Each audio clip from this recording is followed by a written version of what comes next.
Mwana mazombi ya baba yanaenda kwa nyaya. Mkojo wa jamaa unaweza kageuzwa kuwa kamba, jamaa kapanda nao.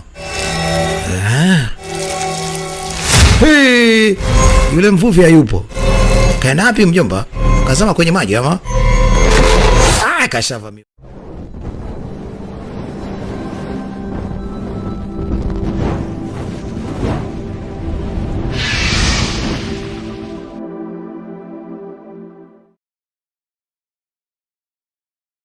Tunaendelea kusababisha kama Daus, kama Kawedis. Namba zetu za simu ni zile 0656 035353. Live shot here. Pana matatizo kidogo yametokea airport hapa, panaungua moto. Kuna vitu visivyokuwa vya kawaida vinaonekana vinatokea kwa watu. Watu wanakuwa wakorofi, wanakuwa kama vile wana shida fulani, wanang'ata wenzao. Inaonekana kwamba sasa hili tatizo limeikumba dunia kiujumla. Yani watu wanakuwa kama vile hawako sawa, wanakuwa kama vile hatari. Today, the World Health Organization, leo hii idara ya afya ya kidunia imetangaza kwamba hili ni janga la kidunia. Jamani, tunakufa. These people are ill. They have rights. And how dare you? Lakini pia nao pia wana haki. Hizi habari ambazo mmeziona nazo pia ni fake. Hayo ni mataifa tofauti tofauti yanaripoti baadhi ya vitu ambavyo vimetokea. Kuna kule vurugu imekuwa ni kubwa. Haya maambukizi yametokea kila mahali. Bwana, shida imekuwa ni kubwa sana kama unavyoweza kuona. Inavyoonekana sasa serikali imeshindwa kudhibiti hali. Mambo yamekuwa ni mazito. Kuna baadhi ya watafiti wamesema iwapo kama upo nyumbani jifiche, na kama hauko nyumbani rudi nyumbani haraka sana, jifiche. Usitoke. Hii ni familia. Mtoto anaangalia hapa katuni. Gada zako sasa nimekushika. Kitu. Walikuwa wanaangalia television na television imezima. Dogo anashangaa, huko nje kuna helikopta zinapita kama zote. Mama? Serikali inadhibiti tatizo hili. Maduka yamefungwa. Huduma zile za kijamii hazipatikaniki tena. Mbona hata television huko nayo pia imezima? Kaipata moja. Sasa hili tatizo limekuwa sasa haliwezi kudhibitika. Watu wengi wamepata haya maradhi. Tatizo limekuwa kubwa. Mama?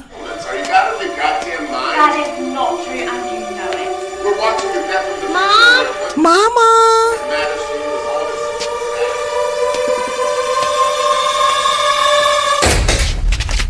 Gotcha. Nimekunasa. Mimi siwezi kuondoka bila wewe. Mimi siwezi kufanya hili jambo mwenyewe jamani. Chukua watoto. Kids, come here. Watoto wako hapa. To talk to you. Baba anataka kuzungumza na nyinyi. Hey Pumpkin. Hey Pumpkin. Coming home, Daddy. Baba unarudi nini nyumbani? Yana hata sijajua. Sasa nimeshamwambia mama hapa muende kwa shangazi. I can carry. Si mnajua jamani, si tumpendi shangazi. Si mnajua. Alright. Okay. Sawa, lakini mimi nitakuja huko kuachukua, sawa I'm wearing my lucky bracelet and I can feel its magic. Anasema yuko na bracelet yake hapa, ilizie. Atafanya miujiza, atafika nyumbani kwa shangazi. Sasa mama kashaambiwa sio salama akibaki mwenyewe hapo, na yeye yuko mbali. Kama tunaweza kumuona baba alikuwa ni pilot ama rubani. Familia ndio hiyo hapo. Sasa haraka sana akimbilie kwa shangazi. Familia ikikaa pamoja wote, usalama labda uenda utakuwepo. Sasa kuondoka hapa kufika nyumbani ni shida. Haraka sana watoto, toke nje. Hapa pafai tena. Mama ameshaambiwa ondoke katika maeneo. Chap. Watoto wanakimbilia nje. Abi! Nini tena? Nyumbani kwako kumeshavamiwa nini? Mama kapitiwa. Sasa huyu mtoto wa kike kapata akili ya kujificha chini. Huyu anamwambia mwache mama. Naye pia anakimbizwa. Mtoto wa kiume naye pia anang'atwa. Wow. Huyu binti peke yake ya kupiga kelele alijiziba mdomo. Amesalia. Yaani ni Mungu tu alipata akili hizo. Familia inapoteza maisha wote. Katoto wake kanaita mama. Mama, ni bora hata angebaki ndani lisingekuwa hili janga.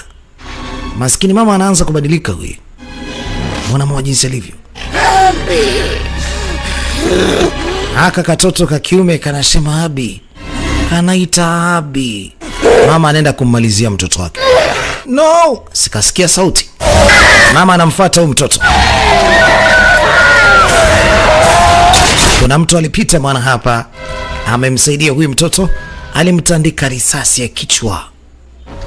Huyo mama alipiga magoti huku huyu mtoto ndani akiwa anaogopa chini hapa. Yeye aliona mchezo mzima, alikuja kumsaidia huyo. Alright. Alimwambia usijali, njoo hapa. Okay. Hakuna tatizo, njoo. Safe now. Uko salama sasa.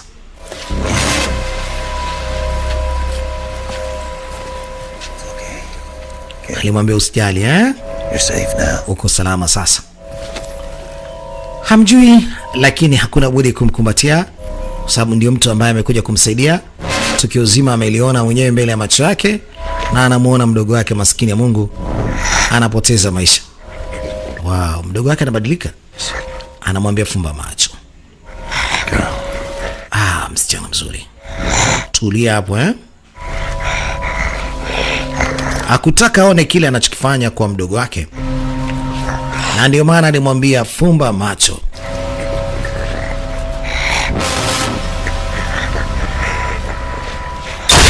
Mwisho wa siku ni kwamba alimtandika risasi kama zote. Na dogo aliishia pale pale. Alimwambia sasa utakuwa na mimi kipindi chote. Get you out of here. Sasa acha tuondoke katika maeneo. Dogo anakubali kwa sababu hana jinsi, hana uwezo wa yeye mwenyewe kuishi, ni lazima aondoke eneo hili. Wanaita Silent Zone na mimi niite DJ Mark, niite je mashine mzee dara Acheche Production. Wezi amini baada ya miaka 10 miji yote hii ya New York City na sehemu nyingine unazozijua wewe, miji imeshakimbiwa na sio sehemu salama tena. Na hata unaweza kuangalia majengo yameharibika kwa kiasi kikubwa. Miti kila mahali. Tuko na akina Matt, Devin, Luka, Papi katika moja kati ya kazi nzuri kabisa kutoka idarani Acheche Production. Na mimi niite DJ Mark. Maisha yamekuwa sio usalama tena. Miaka 10 tokea lile tukio la kwanza ambalo tumelishuhudia. Sasa dunia ndio imekuwa hivi. Dunia hakika imebadilika. Yaweza kuwa wale viumbe ndio wanatamba sasa.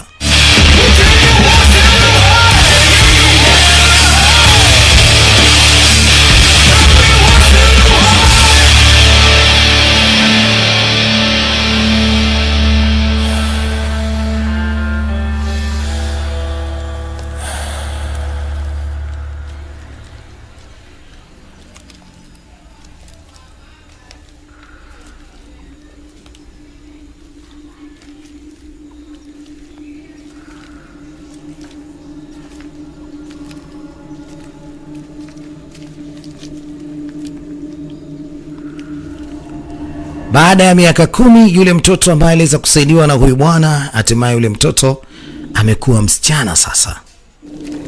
Wow, binti kama miaka 13 hivi. Sio miaka 13, 18 nahisi. Pale alikuwa kama na miaka 5 hivi. Sasa mzee anamfundisha cha kufanya.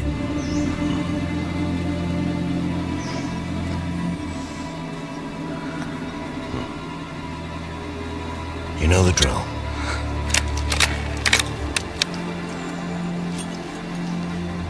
Align. Anamuuliza ya kwamba anajua kila kitu cha kufanya. Sasa kama anajua zembe afanye kweli. Woo! Remember this, old man? Kaki. Lakini siku zote anajaribu kumwambia asiwe na haraka katika mambo yake. Anaweza karibu kila kitu. Ila binti amelenga vyema.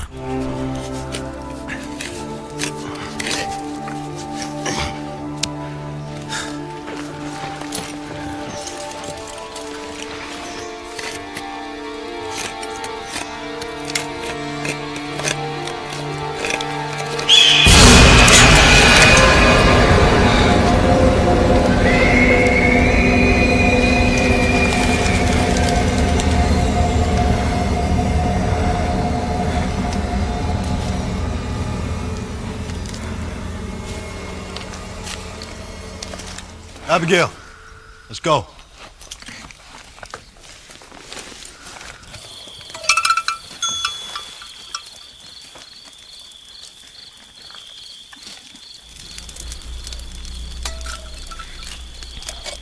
Dinner time. Dinner time. Binti anamkumbusha kwamba ni muda wa msosi. Yeye alikuwa anajaribu kuweka ulinzi wasivamiwe na viumbe wa ajabu. Huyu binti ni kama amekuwa ni binti yake sasa. Na huyu bwana alikuwa anajaribu kuzingira ama kwenda katika pande zote na safari yake kama tunavyoweza kuiona. Nafikiri alikuwa anatafuta sehemu salama. Miaka 10 watu waliopona wamejitengenezea nafasi fulani ya kuishi. Sasa labda huenda anaitafutia ama anatafuta maeneo hayo.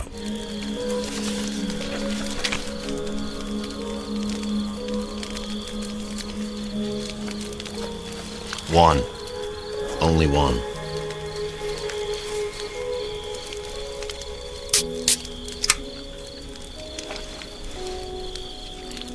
Well, we got 39 seeds that are good for a tropical climate. The rest we can get in Garden City. Haya, sasa pumzike, kesho asubuhi wanaelekea Garden City. I bet we'll miss. Kuna baadhi ya mbegu ambazo walikuwa nazo na walikuwa wanahitaji kuchukua mbegu nyingine zaidi kwa ajili ya kwenda kupanda. Lakini anasema nothing more. Kesho wanaelekea Garden City. I plan to spend most of my time sitting on a beach. Ana mipango ya kuweza kuishi karibu na pwani, kuangalia beach kipindi chote. Weeks. Sasa binti anasema naye hataki kusubiri. Anataka kufika beach aone beach kwa sababu muda mrefu ama akumbuki beach ikoje. Anamwambia basi usijali, wiki 2 tu tunafika sehemu sahihi. Sehemu ambayo kuna beach. Wamelala na anahisi kuna kitu kinavamia. Naam.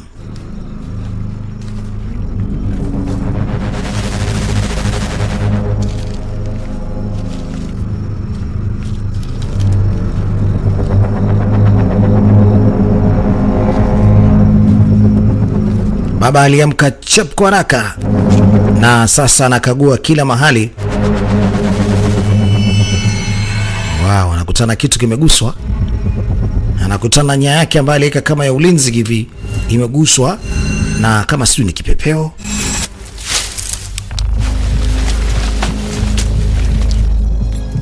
Bwana anamtuliza farasi asipige kelele, atulie kama alivyo. Amehisi kuingiliwa.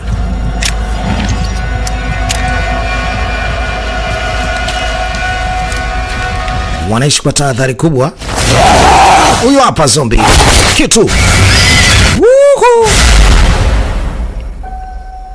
A scout? Huyu ni scout wao. Yeah. Yeah. So the pack must be nearby. Ana imani kabisa kundi lao halitokuwa mbali. At least wanaweza kawa kama 30 hao. Hajiandae. Chukua kile kitu chako tunaondoka. Kumbe nao pia wameanza kuwa na akili hao mafero. Wanaitwa fero. Wenda huyu alikuwa ni scout yao kuwatafuta binadamu alipo. Na mara nyingi huyu bwana anasema wanatembea walau 30. Labda wenda wanaongezeka zaidi hapo. Wakey, wakey. Wakey, wakey. We're leaving. Tuondoke. We leaving.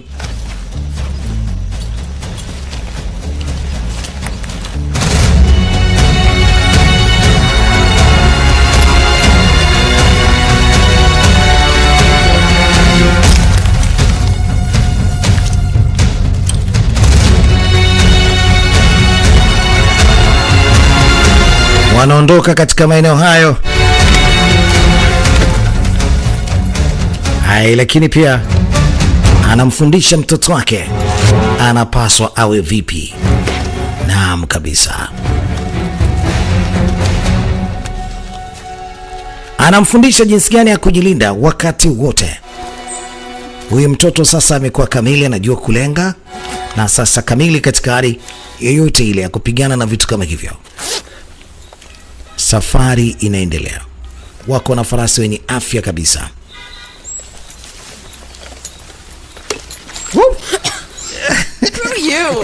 Jamani. We could go up north. Kwa hiyo tunaelekea kaskazini. Climb up the old Ferris wheel. No, it's too big a detour. Anasema sio too big detour. We could fly to the Kwa island. hiyo tunaweza tukaruka mpaka tukaelekea kule kisiwani. Just stick to the... Yes. Okay. Ila cha muhimu tukae katika ule mpango. Sawa But what if it wasn't a scout? Sasa iwapo kama sio scout, labda akawa mwenyewe tu. Except Maana mpaka sasa hivi hakuna mtu yote. Okay. Dogo alikuwa anasema mpaka sasa hajaona Fero hata mmoja. Lakini ghafla binivu farasi kuna kama kitu fulani hivi wanaonyesha ishara. Farasi wana uwezo mkubwa sana wa kugundua jambo. Haraka sana wakasogea sehemu ambako farasi walisi kuangalia huko.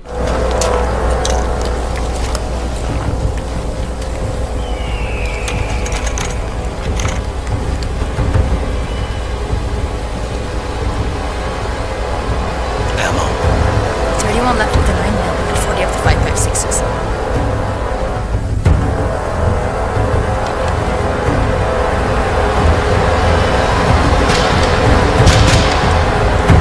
Wanaona kule chini kama kuna ugomvi hivi.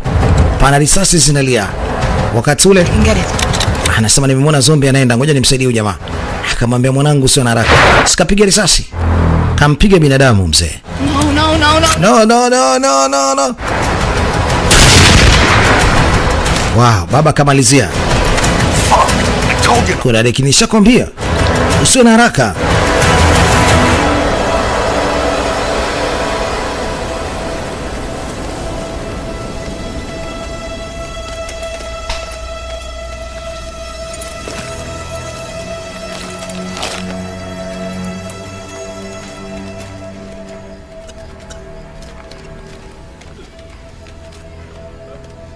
Same pack.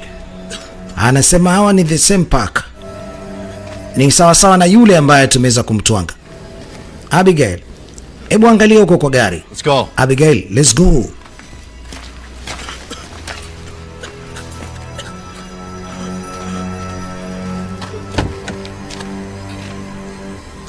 Waangalie kwa gari kama kutoko kuna chochote kile kitakachoweza kuwafanya wabebe watimke. Sorry, pal. Bwana mkubwa, Bullets. nisamehe sana. Sikukusudia kuyafanya yote hayo. Ni bahati mbaya.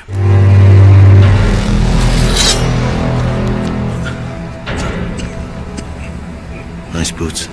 Nimeona viatu vyako bwana, vizuri sana. Naweza nikavichukua? Jamaa alimwambia sawa, chukua tu.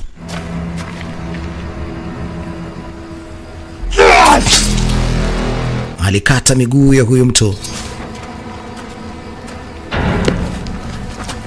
Alimkata kichwa Yes.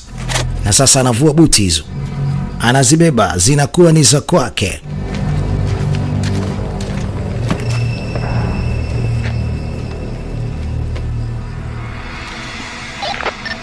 Trevor, where are you, mate? Over. Trevor, uko wapi mwanangu? What's useful? Over. Go. Tuondoke haraka sana hapa, fight tena hapa. Hawa wako wengi hao. Wanakuja wenzake. You make it to the ridge, and the pack might not see us. but they'll see them. None of our business. No, hiyo hatuhusu. Tuondoke. Hey, don't answer. Ha, hilo Mrs. kujibu, tuondoke. What'll be their first question when they get here? They'll ask, when are the others coming? Ni lazima niulize, hao wengine kama wakija je? Inakuwaje?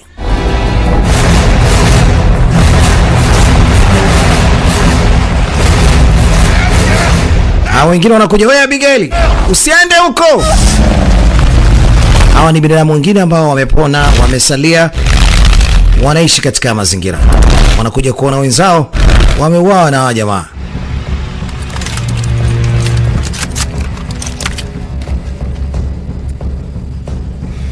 What the hell happened here? Nini kimetokea hapa? Been attacked. Anasema ndugu yenu walikuwa wameshambuliwa. Hebu tupeni basi hizo silaha. Weapons and get your fucking hands up. All right, man. Wekeni silaha zenu chini, alafu sasa na mnyanyue mikono juu. Waeke silaha chini, wanyanyue Check it. mikono juu. Sasa kawa chekini. It's okay, we don't want to hurt you. Shut up! Jamani, sisi hatuhitaji kuumizana. Funga mdomo. Got a bad feeling about this. Mimi nimeanza kwa wasiwasi na jua hili. I don't like the look of the big guy. Sidhani kama huyu jamaa atakuwa ni mtu mbaya. Sasa hawa jamaa wanataka kuwafanya kitu mbaya. Wanawasachi na wanataka kuona nini kilichojiri. Yeah, you know who we hit the most? Unajua ni kitu gani sisi tunachokichukia? Ni routers. Sasa kikubwa sisi tunakufyeka wewe pamoja na huyo mtoto wako. You here to fucking rot. You misunderstand. Oh, we do, you little bitch. Hey! Don't do it. Put it down. Put him down. Don't do this. Take it easy, man. Put him down. Take it easy.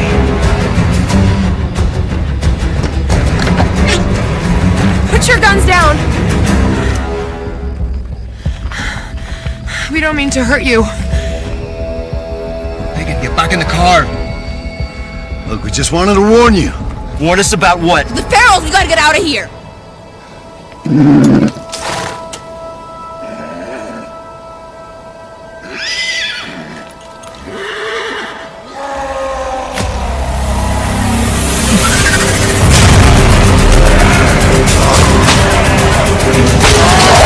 Wakati wanarumbana bala Fero amekuja kama wote.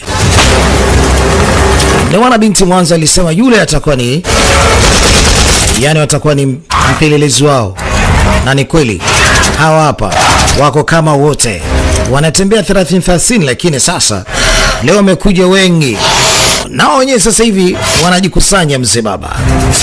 JJ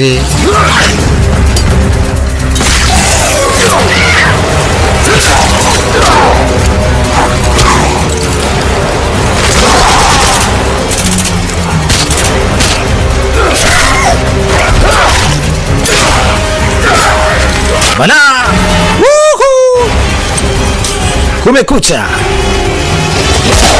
jamaa wanakuja kama wote. Bonge ananaswa mzee baba, alikuwa ni bonge la mtu, bonge la bwana. Haya, na huyu naye pia anashushwa chini, hamna ujanja, naye pia anakanyagwa. Kudadikiza kwani umening'ata. Bonge la bwana ile hapa lishang'atwa mzee baba. Sasa chap kwa haraka hapa ni kukimbia kama itawezekana.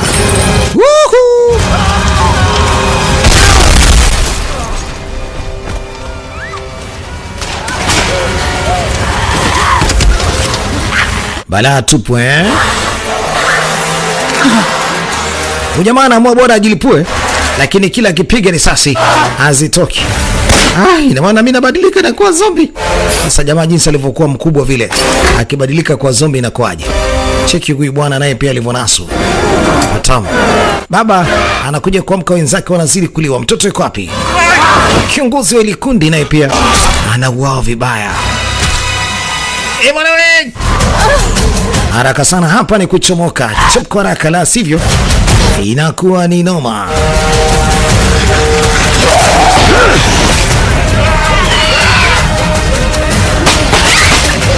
Hakika mambo ni mazito kweli kweli JJ.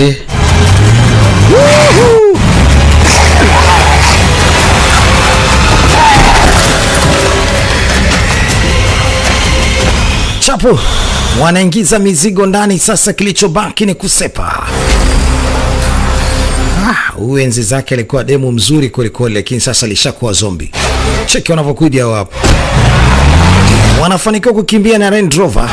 Chap kwa haraka. Jamaa anapiga mayoe. Wana mbio zilikuwa ni za speed ya ukweli.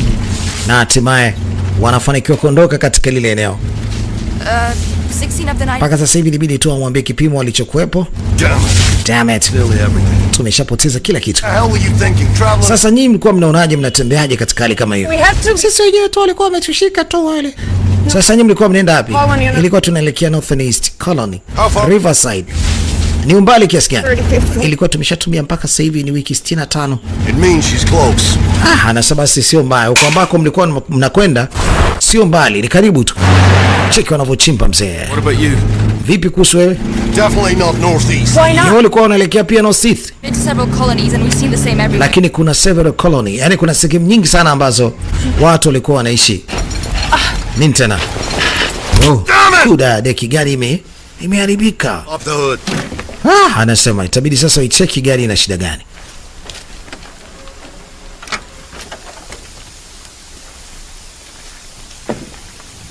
Kuda dadeki. Fix it. Anasema maybe I can fix it.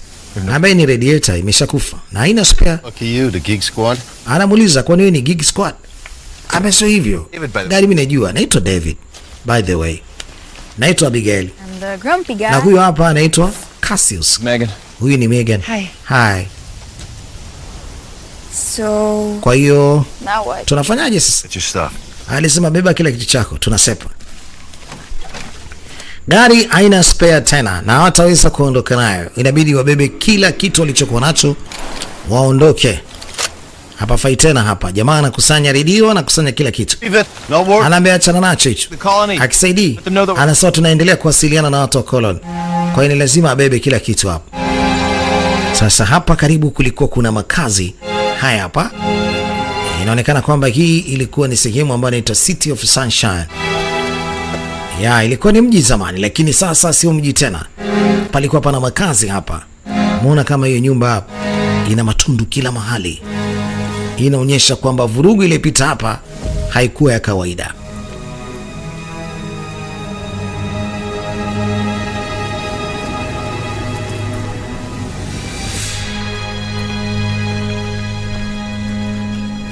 Looks fine. Panaonekana hapana shaka. 5 minutes. Dakika 5. Wanakagua kila maeneo. Panaonekana haya makazi hayana shida sana.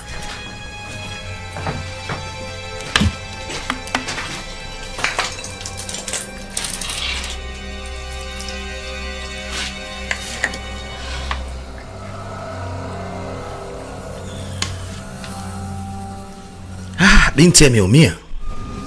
Anajifuta damu, asija kama ameng'atwa na wale mazombi.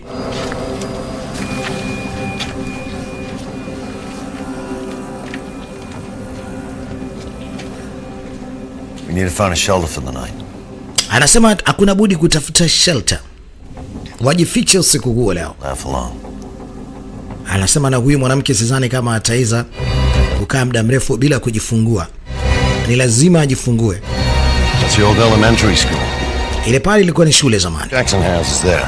Na shule I'll do. na kulikuwa kuna nyumba hapa ya Jackson.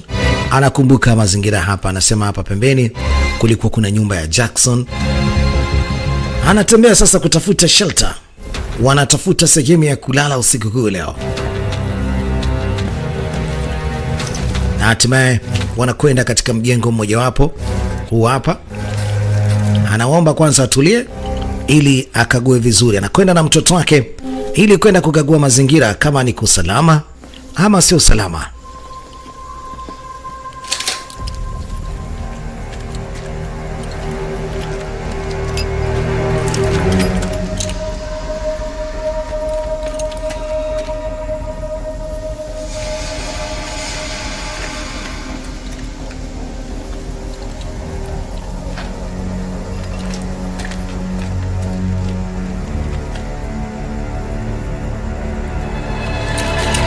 Chap koraka. Anaendelea kucheki mazingira, sio mchezo.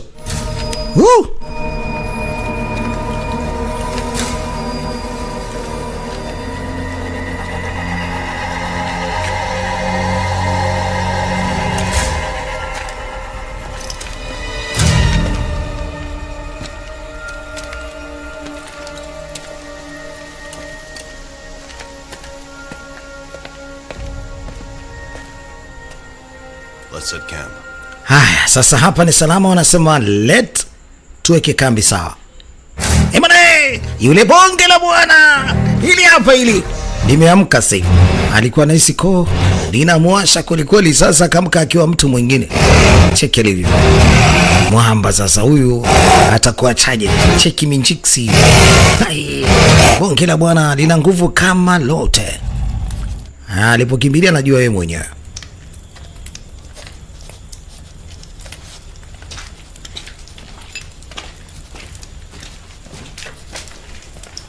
You sure you don't want any? Thanks. Hauhitaji chochote? We only eat meat that we hunted.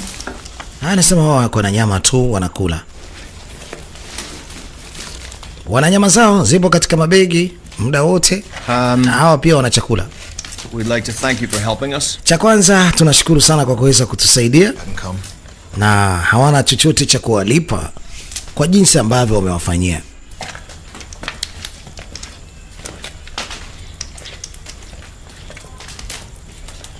Tell me about the place you lived. Hebu mniambie sehemu ambako mlikuwa mnaishi. Reform. Alisema sisi ni wakulima wa kawaida. There were Wako mbali na kila kitu. 40 of us, but then Tulikuwa tunaishi 40 tu katika kijiji chetu. But then the Grim Reaper came. Lakini mara Grim Reaper walikuja. Mazombi hao. And the colony? Na huko Colony vipi? Mlikuwa mnajuaje? on the radio and Tulikuwa tunazungumza nao kupitia radio. food and Na wanasema kwamba kuna chakula, kuna maji, pana doctors. together. Na tukaamua bora tuondoke hivi hivi. Water. Japokuwa mimi niko mjamzito. About a week's travel. Anasema tumetumia mawiki kadhaa kusafiri. Na ni hatari kweli kweli. Mpaka tukakutana na jamaa wakatuteka, wakatuweka chini ya ulinzi. Couldn't stay. Lakini ilikuwa hatutaki tena kubaki pale mashambani. Tulikuwa tunahitaji kwenda kuishi mazingira mengine, sababu wao walikuwa wameishi katika maeneo kwa muda mrefu na walianza kuhisi wanaishiwa na maji, vyakula na vitu kama hivyo. Kila kitu kilikuwa kimepotea. Maisha yalikuwa sio mazuri. Na ndio sababu ya sisi kuamua kuondoka kule katika ile mazingira, kuyatafuta hayo mazingira ya Colony. Colony ni sehemu ambako watu wanaishi pamoja. To hunt, to survive, and even the most important thing, Anasema sisi cha muhimu kikubwa ni kwamba tunawinda ili tuendelee kuishi. yourself. Na hiko ndio kitu cha muhimu kwa kiasi kikubwa. Tunakula nyama siku zote. Around until the end of time. No, we are headed to the west coast. Anasema sisi ilikuwa tunaelekea West Coast. Yaani waende baharini. Yes. Kashaweka mitego yake, wakigusa tu kitu inalia hiyo. Lazima weke mitego, ni kama usalama kwa upande wao. Okay. So, Sasa This is where your friends were killed. hapa ndipo ambapo marafiki zenu walivyokufa. That's where Na hapa tulipo sasa hivi ni hapa. at 50. But if you had Nora, Lakini iwapo kama tukielekea kaskazini, the city, tunatoka nje ya mji huu. 5 here, Hapa panaitwa 5 river. na hapa mbele pana mto. Sasa hapo nyewe wenyewe mtachagua kama tutakuwa kwa pamoja katika safari tutaenda, lakini kama nyewe mtaenda kimpango wenu sawa. Lakini huko ambako nyinyi mmesema mnataka kuelekea kwenye Colony ni pabaya, sababu colony ziko nyingi sana na watu wengine sio wazuri. Wanasema ni sehemu salama ili muende mkapo, yani mkaporwe tu, Which can happen any minute now. They'll remember. Anasema mtakuja kutukumbuka iwapo kama mkijaribu kuondoka mbali na sisi na mkaenda mkajichanganya huko. We were far enough. Shauli yenu. Anaambia lakini tumeshakuwa mbali sasa. Tumeshakuwa mbali eh? Far enough don't exist, sweetheart. Anasema far enough doesn't exist. Join. Yani cha umuhimu iungane na sisi. La sivyo huko ambako mnaenda Just you. mtachuna ngozi. Mtakuja kunishukuru baadaye. I'm sorry, it's just... Oh, samanini kama amewatisha hivi. Lakini ndivyo hali ilivyo, mtanisamehe. Ngoja nikazungumze naye. Mama alikuwa na matumaini ya kufika Colony, lakini baba anasema hiyo sio sehemu salama. Kuna watu wabaya, kazi yao kuwaita watu wazuri, na mkifika huko mnachuna ngozi. Binti anaenda kuzungumza na mzee. We have to start the collection over. Could take months before we can leave. Why don't we check out the colony? Lakini ni kwa nini na sisi tusiende huko Colony? Seen enough. Alisema sehemu kama hizo hazina haja ya kwenda tena.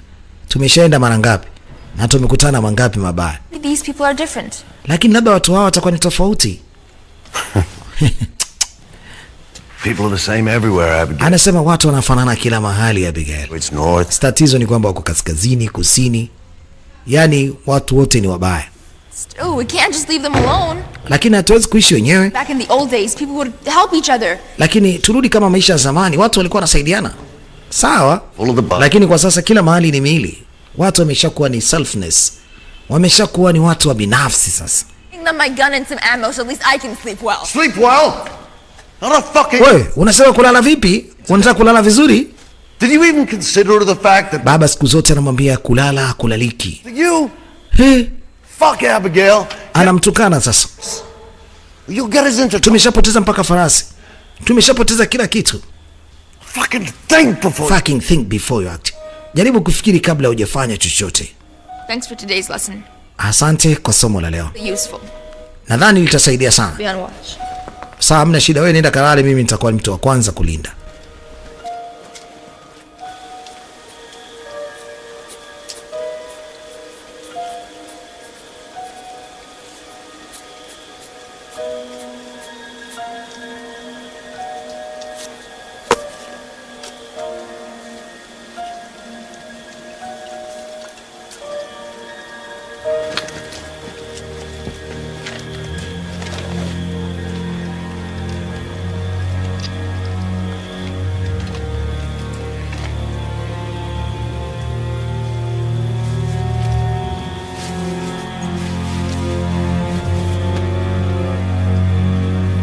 Baba kama kawaida yake ni mitego kila mahali. Naam. Baba, wanakuja mazombi. Wameona ile gari? Hafu ni wale mafero. Wako speed hatari kabisa mazombi hao bwana. Ni mazombi mchanganyiko. Mazombi yani hao ni mazombi wa design fulani hivi ambao wamechangamka yani. Mazombi mchangamko. Hatari. Blackbeard 1. Wasichokijua wanafuatwa. Hotel 5. This is Papa Hotel 5. Anajaribu kuyatafuta mawasiliano, anatafuta frequencies za colony. Blackbeard 1. Blackbeard 1. This is Papa Hotel 1. This is Papa Hotel 1. Majibu hakuna upande wa pili. Mvua imekuwa ni kali usiku huo leo.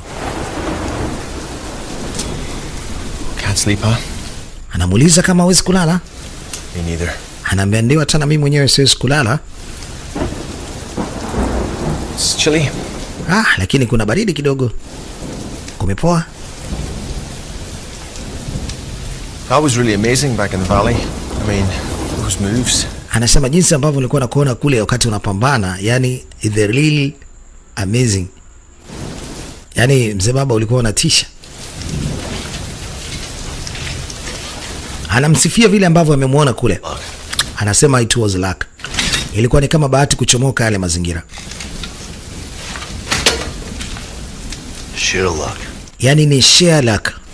Ni bahati ilioje. Problem of luck is eventually. Lakini siku zote bahati huaga ijigi mara moja. Na bahati inaweza ikakukimbia. It's easy. Mwisho wa siku unapoteza maisha. It's a serious question. Lakini anamwambia hilo ni swali ambalo liko serious sana. This. Ndio hivyo mimi nakwambia. This is my plan B. Sasa hii hapa ndio plan B yangu. Even has my name on it. Anasema na hili sasa ina jina langu. Iwapo kama akingatwa muda wote ataiweka katika risasi ama katika bunduki atatwanga. Anasema hata na mimi ya kwangu ni hapa. That's not a... Akisikia anaanza kubadilika anavuta bangi hatari. Ish. Hey man. Oh yeah, it's nothing like... Hamna shida, hamna shida. Ni mguu wangu tu. Anaenka anasema. Nothing compared to what she's going through. Alikuwa ameumia baada ya kukimbizana huko mpaka mguu wake ukateguka. Kwa hiyo ni enka. Ni enka. Anasema walikuwa na matumaini makubwa sana wafike colony na mtoto wao azaliwe huko, maisha mazuri wawe nayo, lakini bado wako katika sehemu mbaya. We'll help you get to the colony. Natumaini tutawafikisha colony. Tutafika huko. Sasa huyu bwana nadhani ameanza kubadilisha mawazo yake. Mtoto wake alimwambia tokea jana mambo ya colony, lakini hakutaka kusikia. Ila sasa anasema wana matumaini watafika huko. Yaani kwa maana kama vile kashakubali wataelekea colony. Hizi ni baadhi ya picha nadhani za familia. Ndio kumekucha. Binti anasikia mayowe. Wajomba wanakuja. Chap kwa haraka. Inabidi sasa aende akatoe taarifa. Bala. Sehemu ambako alikuwa anaenda tayari anakutana nao wanakuja. Asa hakuna cha kusubiri, naye pia anawafuata.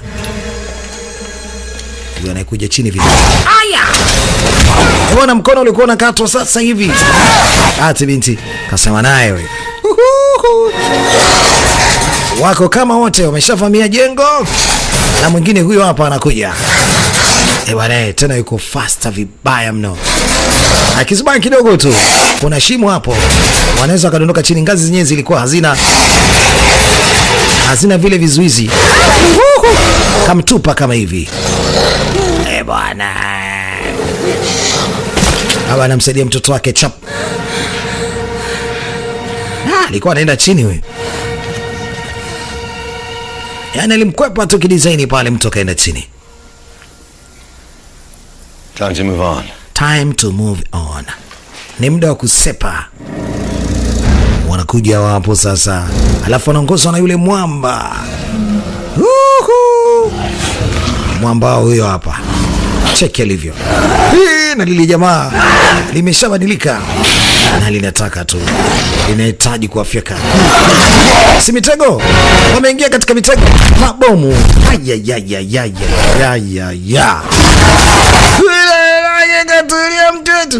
Lakini walivyosikia kishindo cha bomu, washavamia hao.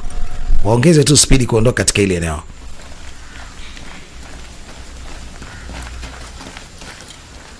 We must rest. Tupumzikeni basi. We, tukipumzika twafa. I remember this place. Nalikumbuka ile eneo. We used to come here a lot with my dad. Ilikuwa tunakuja na baba hapa. There's a civil airport a couple of miles away. Ilikuwa ni civil airport. Babake alikuwa ni suka wa ndege. Sasa anamwambia lakini hamna hata ndege ambayo inaruka kipindi hiki. Anasema kipindi hicho kulikuwa kuna ndege nyingi na kulikuwa kuna kiwanda hapa kilikuwa kina spare parts. Kwa nataka kusema kwamba tutengeneze au? Look, I know a place in the town. Sikiza nikwambie kitu. Nafahamu kuna sehemu ambayo tunaweza tukapata usafiri. Katikati ya mji. Whatever. Kuna magari ya zamani ama chochote kile. Kuliko labda watengeneze ndege hapa, itakuwa ni ngumu. Ndege nani anajua kutengeneza kwake? Unachokisema ni sahihi. Let's give it a try. Labda tu tukajaribu. Mkajaribu kufanya nini nye? If we get surrounded. Barabara ni moja tu ya kuingia na kutoka katika airport. Sasa kama mkizunguka mnatoka katika barabara gani? Let's just your opinion. Labda hamna wazo. Sasa wazo lako ni lipi? Let's have a vote. Basi tupige kura. Haya, kura imekuwa 3-1. Waelekea airport. Haya, sasa amua wewe mwenyewe. Come on, darling. Tuondoke darling. Waende wakatengeneze ndege jamani. Wataweza. Waende airport. Basi safari sasa imeanza ya kuelekea airport.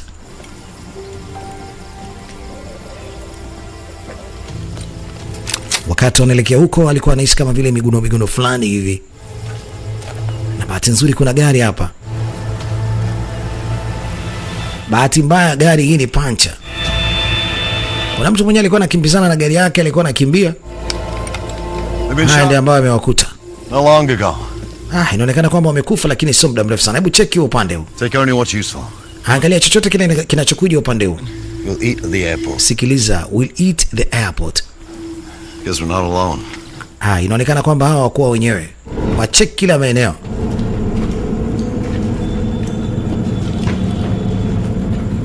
Wanakagua kila maeneo. Toba mwe, nimeogopa. Samani.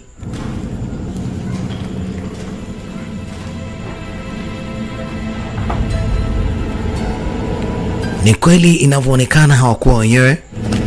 Familia nyingine ilikuwa imejificha kwa ndani. Minor killers. Anasema minor killers. Coffee. Hii ni kahawa. Try it. Ngoja tutajaribu huko mbele.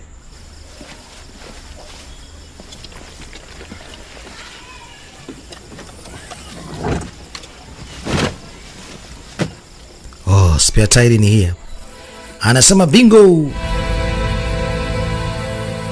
Kumbe amepata kuona kinani kigari cha kitololi, yani wheelchair. Sasa mama amewekwa kwenye wheelchair, kidogo hii itasaidia. Thanks. Wanaendelea. Waliachana na ile gari wakaendelea na mambo yao. Ile familia sasa wakipita wale wajomba sidhani kama wataachwa. I'm sorry we're arguing because of us. Anasema samahani kidogo jamani, mmerumbana na babako kwa sababu yetu. Do you have a name for the baby? Do you have a name for the baby? Not yet. Not yet. Anajaribu kuuliza kama washampatia jina huyu mtoto ambaye hajazaliwa. Anasema bado tumeshindwa kumpa jina kwa sababu bado hajazaliwa. Ni kama vile waliona itakuwa ni nuksi. Sasa hii familia ndio inatoka sasa. Sio nakutana nao mama yangu. Baba anajaribu kupambana na huyu mwamba. Huyu mwamba ni noma. Ni bora angejitokeza pale mwanzo walivyokuwa na wale. Haya sasa. Hawa watoto wana pa kwenda. Be with her, to look after her. Maskini ya Mungu. Mama anajaribu kupambana na hawa. Wote wanavamiwa. Maskini ya Mungu, huyu mtoto wa kike anakimbizwa. Na alipiga chini. Familia inapotea yote.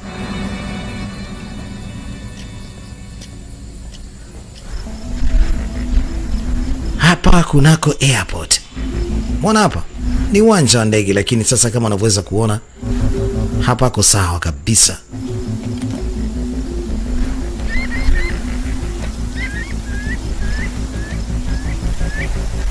see? Umeona? Nilisema kwamba hamna ndege yote inakuruka. Nothing. Hamna ndege yote ambaye inaweza ruka hapa.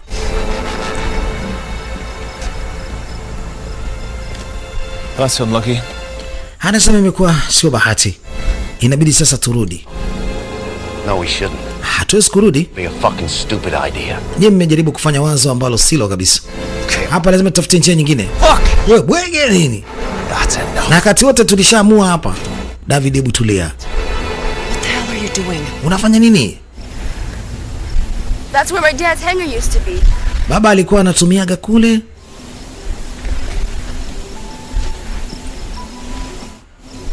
Labda aende huko ambako babake alipokuwa anasema kuna kitu alikuwa anakitumia kutokea huko.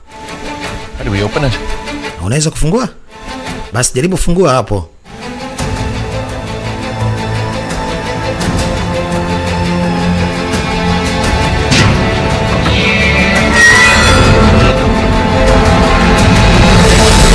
Wezi amini, kuna ndege moja iko hapa na ilikuwa salama ndani ya miaka 10. Ilikuwa imefichwa hapo. Wow.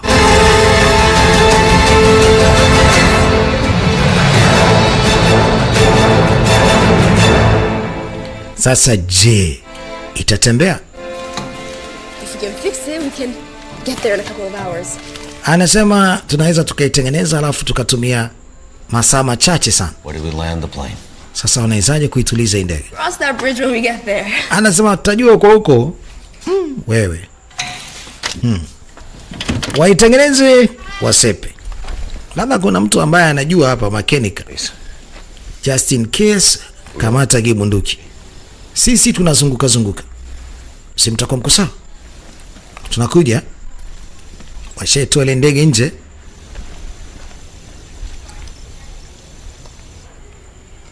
Wanazunguka kwenda kuangalia kama kuna chumba ambacho kitakuwa kina spare.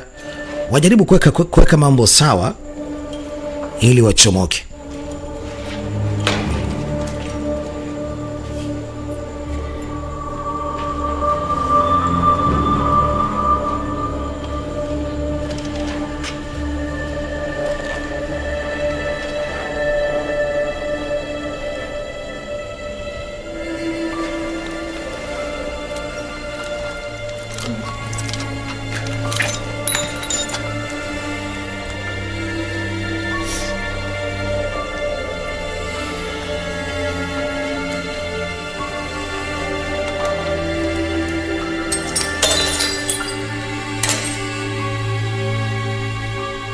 Wanaendelea kuzunguka zunguka kwenye sehemu hii, na hii ni picha ambayo yeye na babake alikuwepo. Nadhani hiyo ilikuwa ni ofisi ya babake, na hapa ni katika chumba cha kuongozea ndege, wanaita tower.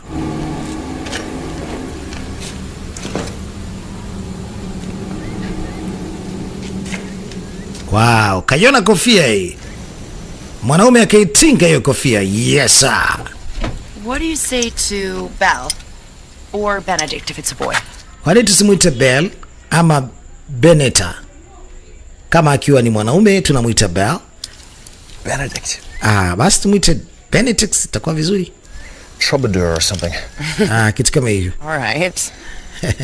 Sawa. Belle. Hamna shida. Labda tumuite Sandra ama Samuel. Kuna deki. Easy, David. You can do Taratibu taratibu David. Fucking Siwezi kutengeneza kitu. Nimeumia mkono, nimejipiga mkono.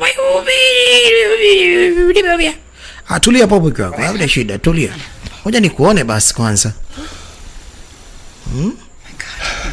Mungu wangu umejumiza ujue. Ungenyofa kidole. Naambia mna shida. Mimi naitengeneza ndege. Mimi fundi ujue. Aweza kuwa kweli ni fundi. Wajomba wako mbali. Ujomba unakuja. Kwa mwendo wa kasi. Hawa zombi watembea kimdebwedo baba. Wanatembea kwa mwendo wa marathon. Umegundua chochote? Baba alipumzika hapo. He can fix it, right? Anaweza kutengeneza, si ndio? Well, you're the aviation expert, right? How should I know? Sasa wewe kidogo ulikuwa una kipaji hicho cha utengenezaji wa ndege kwa sababu babako kila siku alikuwa anakuleta hapa. Mimi nitajuaje? Anaangalia kuna kitu amekiona kwa mbali. And I'm always right. Anasema kama nilivyoishi ndio hivyo hivyo. Wajomba kama 50 wanaovamia kule chini. Tuondoke, tuondoke. Hawa hata kushtuka washtuki. Oh. Anasema naona wanakuja hawa. No, I know. When can we take off? Why isn't the plane ready? It's a fucking airplane. Are you okay? Vipi, mko sawa? 3 minutes! Anasema tuna dakika 3 tu wanakuja wajomba. Wanakuja? We'll be ready! Bado hatujawa sawa sasa. Tunafanyaje? I don't want to die here, honey. Please. Jamani mpenzi, mimi siwezi kufa hapa. Yeah, you probably should have started with that.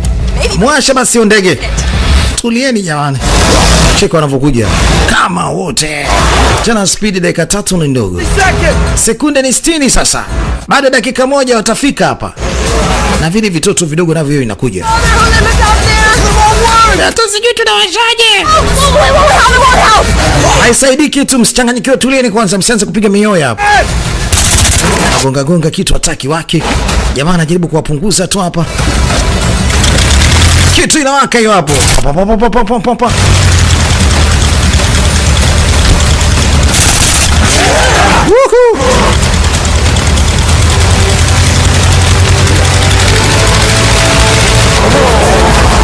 Ilikuwa ni miujiza isi. Hawa hapo washekamata rodi kubwa. Cheki jamaa wanavyogombania. Cheki wanavyoifuata. Spidi kama zote. Kimbiza haraka na bidii nijaribu sasa kuangalia wapi na bonyeza ili ende haraka. Jamaa huyu anataka kujigeuza kwa marathonia. Wanaanza kutushika huko. Sikamkwepa hivi. Ameshamkimbia huyo. Huyu mwingine sasa kiboko yao akapiga zote, kitu kiongezeka speed hiyo. Chombo inachochora. That's it. Tunasepa ese. Kafika huyu mjomba hapa. Wewe mjomba unataka kwenda wapi? Toka zako hapo. Afu chombo imeshakolea. Chombo inataka kupepea. Haya.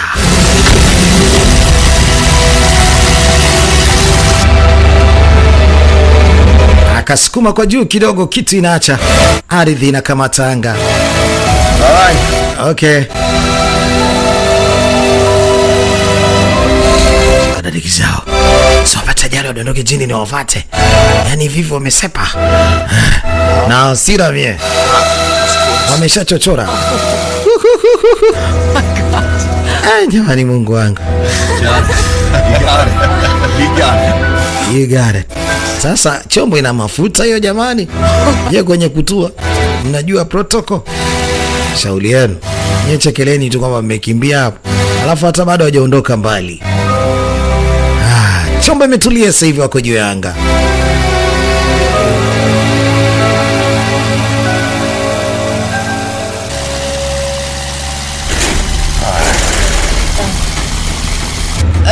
Hey, what's happening? Nini tena? I can't hold it. Nashindwa kuisibiti. Chombo yapo inafuka moshi. Inafuka Arusha, inafuka Idaru. Hai, nini?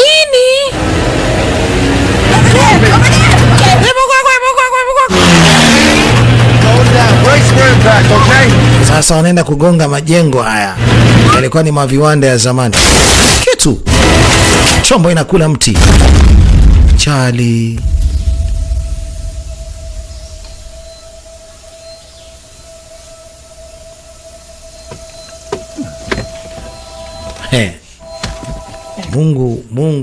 Mungu amewasaidia bado wazima wote, na hata mama mjamzito ataja ajifungua.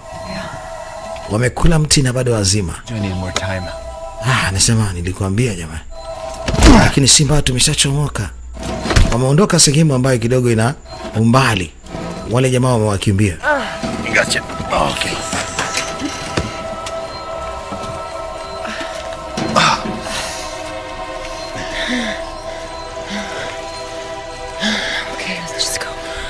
Okay, niko vizuri. Basi tafute sehemu kwanza tukapumzike na tukule. Sawa? Uko sawa lakini baby? Niko vizuri baba.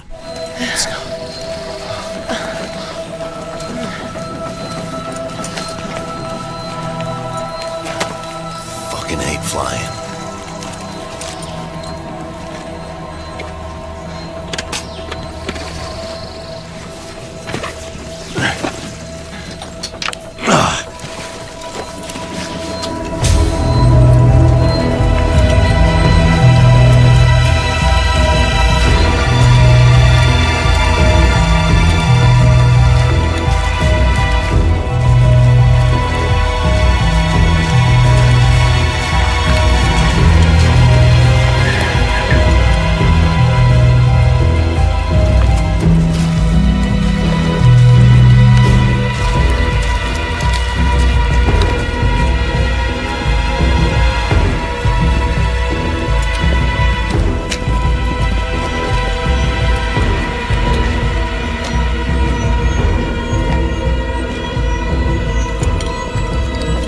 Katika tembea naona wametokea katika station ya treni. Hapa pamefunga, wanataka kuangalia ndani kuna nini. Ya sababu itakuwa ni sehemu salama ya kupumzika, na hata wakule kama walivyosema wana check mazingira kwanza yako salama.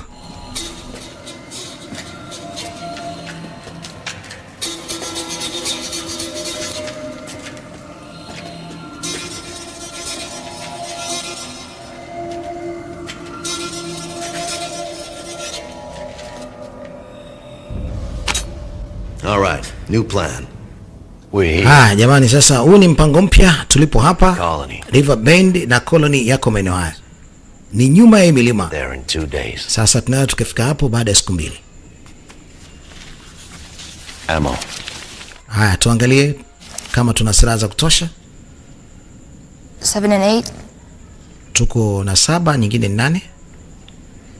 7 and 8. Okay. Ama 77 ni 78 ni. Get some rest. Tupumzikeni. We're leaving first light. Tunaondoka asubuhi na mapema. Wapumzike, wanaondoka asubuhi na mapema. Kumbe ana bunduki huyu baba anaificha hapa. Are you still mad at me? Bado umenikasirikia? How can I stay mad at you? Sasa nakukasirikiaje? Siwezi kukasirikia. Nafikiri ile bunduki ambayo huyu mama alipewa kaichukua yeye. Sleep well, my love. Sleep well, my love. Anamuombea alale salama, halale vizuri.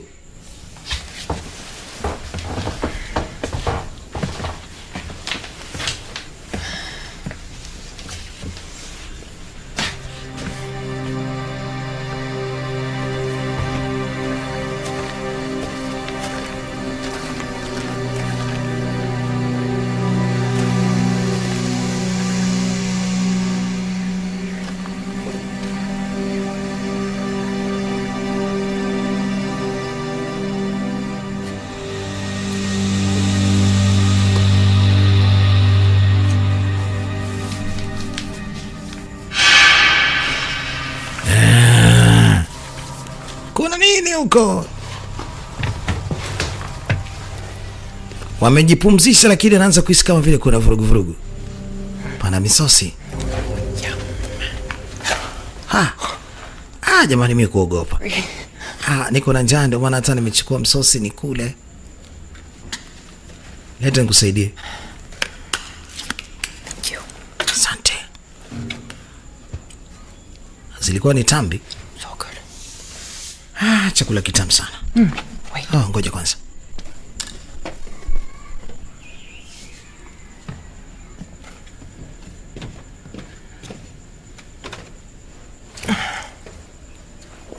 A little thank you. Nataka nikushukuru walau kidogo. Amemgia blanket ya kujifunika. You remind me of my wife. I say, jinsi unavonikumbuka, unavonijali, unanikumbusha mke wangu. Busted. I say, nakosa upendo wake. Hii ni baada ya kupoteza maisha. Najisikia vibaya sana juu ya hilo, lakini sina jinsi. That won't change, even if we help you. Huyu bwana yuko na bunduki huku, kaiangalia, naendelea kuikagua. Sijui anataka kuitumiaje hapo baadaye. Hapa anajua. It's not about that. Lakini alisema it's not about that. Sio kihivyo. What then? Sasa kamwambia, lakini sasa inakuaje? Jamaa anataka kujua. I killed her mom. Alisema I killed her mom. And her brother. And her brother. How else could I make it up to her? Sasa alisema alikuja kumchukua huyu mtoto akiwa yupo katika matatizo makubwa. Alimuua mama ambaye tayari alishabadilika, na alimuua na mdogo wake. Anasema pole sana. Kwa hiyo kumbe si mtoto wako ulimlea tokea angali mdogo. As well. Lakini mmepona vya kutosha. Mmepambania maisha yenu wote pamoja. Sio jambo baya, jambo zuri. There was this kid. 3 months after the infection. Jimmy. Now, his mom had gotten so stoned. Jamaa anataka kujilipua yeye mwenyewe, sijajua sababu za kutaka kujilipua, kwamba ameshindwa kuishi maisha haya. Hata simuelewi. Ama kuna maambukizi kayapata nini? Hata kuja kuangata wenzie. Martin. Lakini anasema huyu mtoto amekuwa na akili sana. And a cheeky little rascal at the same time. Sometimes huaga anakuwa kama mbabe fulani hivi, muhuni. He never listened to me. Na anakumbuka mtoto wake alikuwa hapendi kumsikiliza. The Pharaoh bit his finger clean off. Siku moja aling'atwa kidole na Pharaoh. Anawaita Pharaoh, yani ni wale mazombi. Kumbe huyu jamaa kumbe aling'atwa mguuni kitambo sana. And the last that I ever watched. Anaficha kidonda, ndio maana hata kujilipua. Never again did I wait for the transformation. And those Patrick. Anakumbuka familia yake jinsi ilivyopata shida na walivyoweza kubadilika. Jinsi ambavyo wamepotea mbele ya macho yake, kitu ikiendelea kumuumiza kichwa sana. Joe. Anamkumbuka Joe. Anamkumbuka Linda. I watch someone die. Anasema amejisikia vibaya sana kuona watu wake wakiwa wanakufa mbele ya macho yake. Hii kitu haitoweza kuondoka kichwani kwake kipindi chote. Ataendelea kuwakumbuka.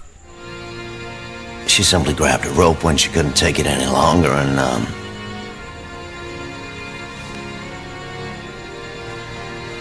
sometimes I feel that muda mwingine naanza kuhisi kama space. I don't have the space for all the faith in my brain. We acha tu. Dying. Yani alikuwa anahisi kama anakufa hivi. Dying is nothing. Dying is nothing. Losing someone who is important. That's to you. Kufa sio tatizo, lakini kumpoteza mtu ambaye ni muhimu sana kwako katika maisha yako, kitu inauma sana. Sometimes it's just about letting them go. You did everything you could, Cassie, so I can tell. Anasema nadhani unawakumbuka sana. Inabidi tu sasa uyapotezea haya mambo. Mimi mwenyewe nimeyapotezea. Nimepoteza watu wangu wengi sana. Yani acha tu nikwambie nini. Paka nafsi yangu inauma.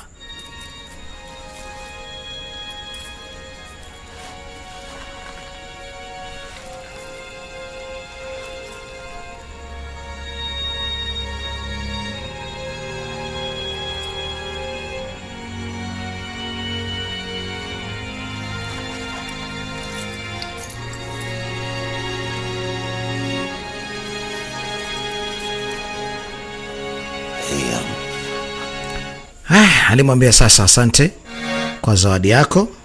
Nashukuru sana hili. Acha kajipumzishe sasa. Now, let's get some sleep, huh? Got a tough day tomorrow.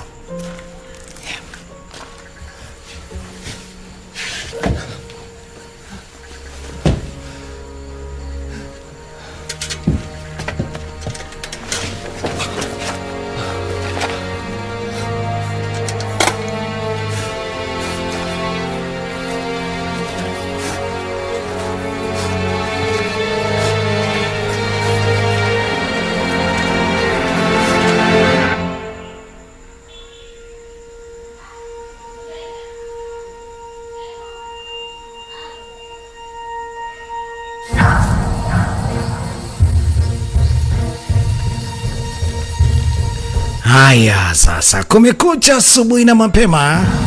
Safari inaanza ya chaka tu chaka. This place has been farmed. Ile eneo lilikuwa linalima. Wamekutana na mahindi kibao.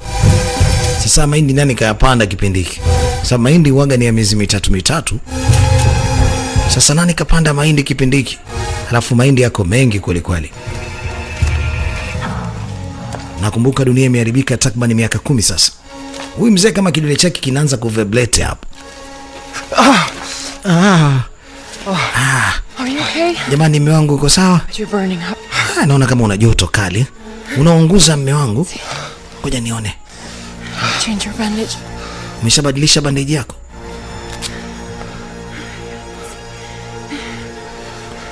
Stop! No. All right. Niko sawa, nimekuambia. Ameanza kuwa mkorofi. Huyu haiko sawa. Huyu jamaa Tuwe makini naye huyu. Amekuwa mkorofi, hataki kuguswa.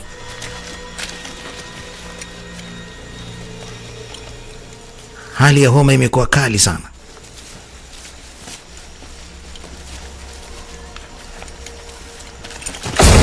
We mjomba, usizungumze chochote mpuzi. Tulia kama ulivyo. What are you gonna tell? Sasa utaniambia. Nikwambie nini? Wow. I should kill you right here. Na kuwa hapa sasa hivi. Give me one good reason why I shouldn't shoot you right this fucking second. Yeah, me too. Coming! Put yourself together. Think about how you'd like to die. You have that choice for now.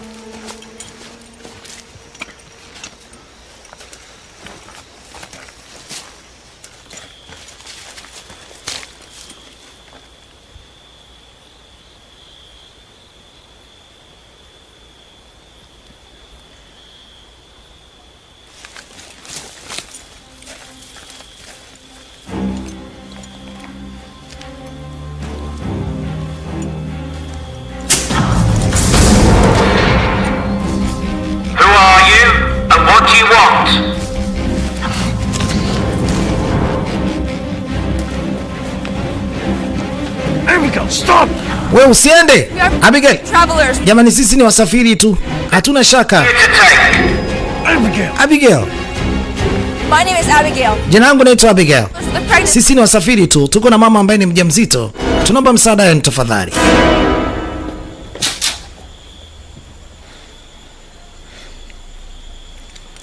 Abigail ni mbishi, lakini amefanya jambo. Wewe utakuja kunijibu baadaye. Kwa nini umekuwa ni mbishi hivi? Alright, that's far enough. Basi natosha hapo hapo. We need medicine. Tunahitaji dawa. Something to eat. Na kama kuna msosi nini chakula mtupatie. Price. Tafadhali. Huyu jamaa anazidi kutetemeka. Hali inazidi kuwa mbaya. Alright, put all your weapons in the chest. Alisema sawa, mna shida. Pulls your weapons on the chest. Atoe bunduki aweke juu ya bao hapo. You two, come up here where I can see in the light. Anasema nataka na nyinyi mje katika hapa mwanga ni waone vizuri. Hakuna mtu kumwamini kipindi hiki. Aliwaambia wote wachukue silaha waweke kwenye chest. Na hatimaye hao wengine wakuje hapa kwenye mwanga. Anasema na vyote. Bado kuna silaha nyingine umeziacha hapo.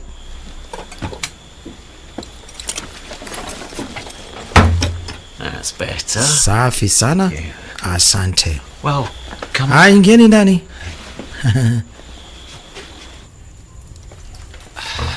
Well, welcome to my karibuni sana katika mjengo wangu. Gosh, Mungu. I really get this. Kama mtahitaji hata niwapigie sindano, nitawapiga sindano. Mimi daktari. Kwa hiyo ngoja kwanza atanitoe baadhi ya vitu vyangu hapa, nilikuwa navifanyia utafiti. Mzee una umeme? Yes. Not much. Lakini ni umeme tu ambao mimi nimeufanyia utafiti mwenyewe, lakini sio umeme sahihi. Ni umeme wa muda. As an engineer. Mimi nimekuwa engineer. Search together. Na tunaweza tukafanya hili jambo kwa pamoja likawa. Where is she? Iko wapi mkeo? Fortunately I have plenty of books. Yaani kifupi hapa ni vitabu tu. Mimi sina mke hapa katika hili jengo langu. Electricity which nilikuwa najitengenezea mwenyewe umeme na vitu kama hivyo, na hata maji ya moto. Una maji ya moto mzee? Yes, na maji ya moto hapa ndani. Except meat that I don't. Kasoro nyama. Sisi hatupendi nyama. Mimi sili nyama. Fruit. Kwa hiyo una matunda mzee? Yes, matunda niko nayo. It's a bit dry but the anasema anakula kila kitu kasoro nyama mzee. Now don't get too used to it. Usile. Tunavyo usona tamaa. Well, what are you waiting for? Come on, take it. Sasa mnasubiria nini? Sorry about that. Njoni mkae. Here you go. Kaeni tu. Yes. Bon appetit.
Haya ni baadhi ya picha ambazo anakumbuka maisha jinsi yalivyokuwa hapo nyuma.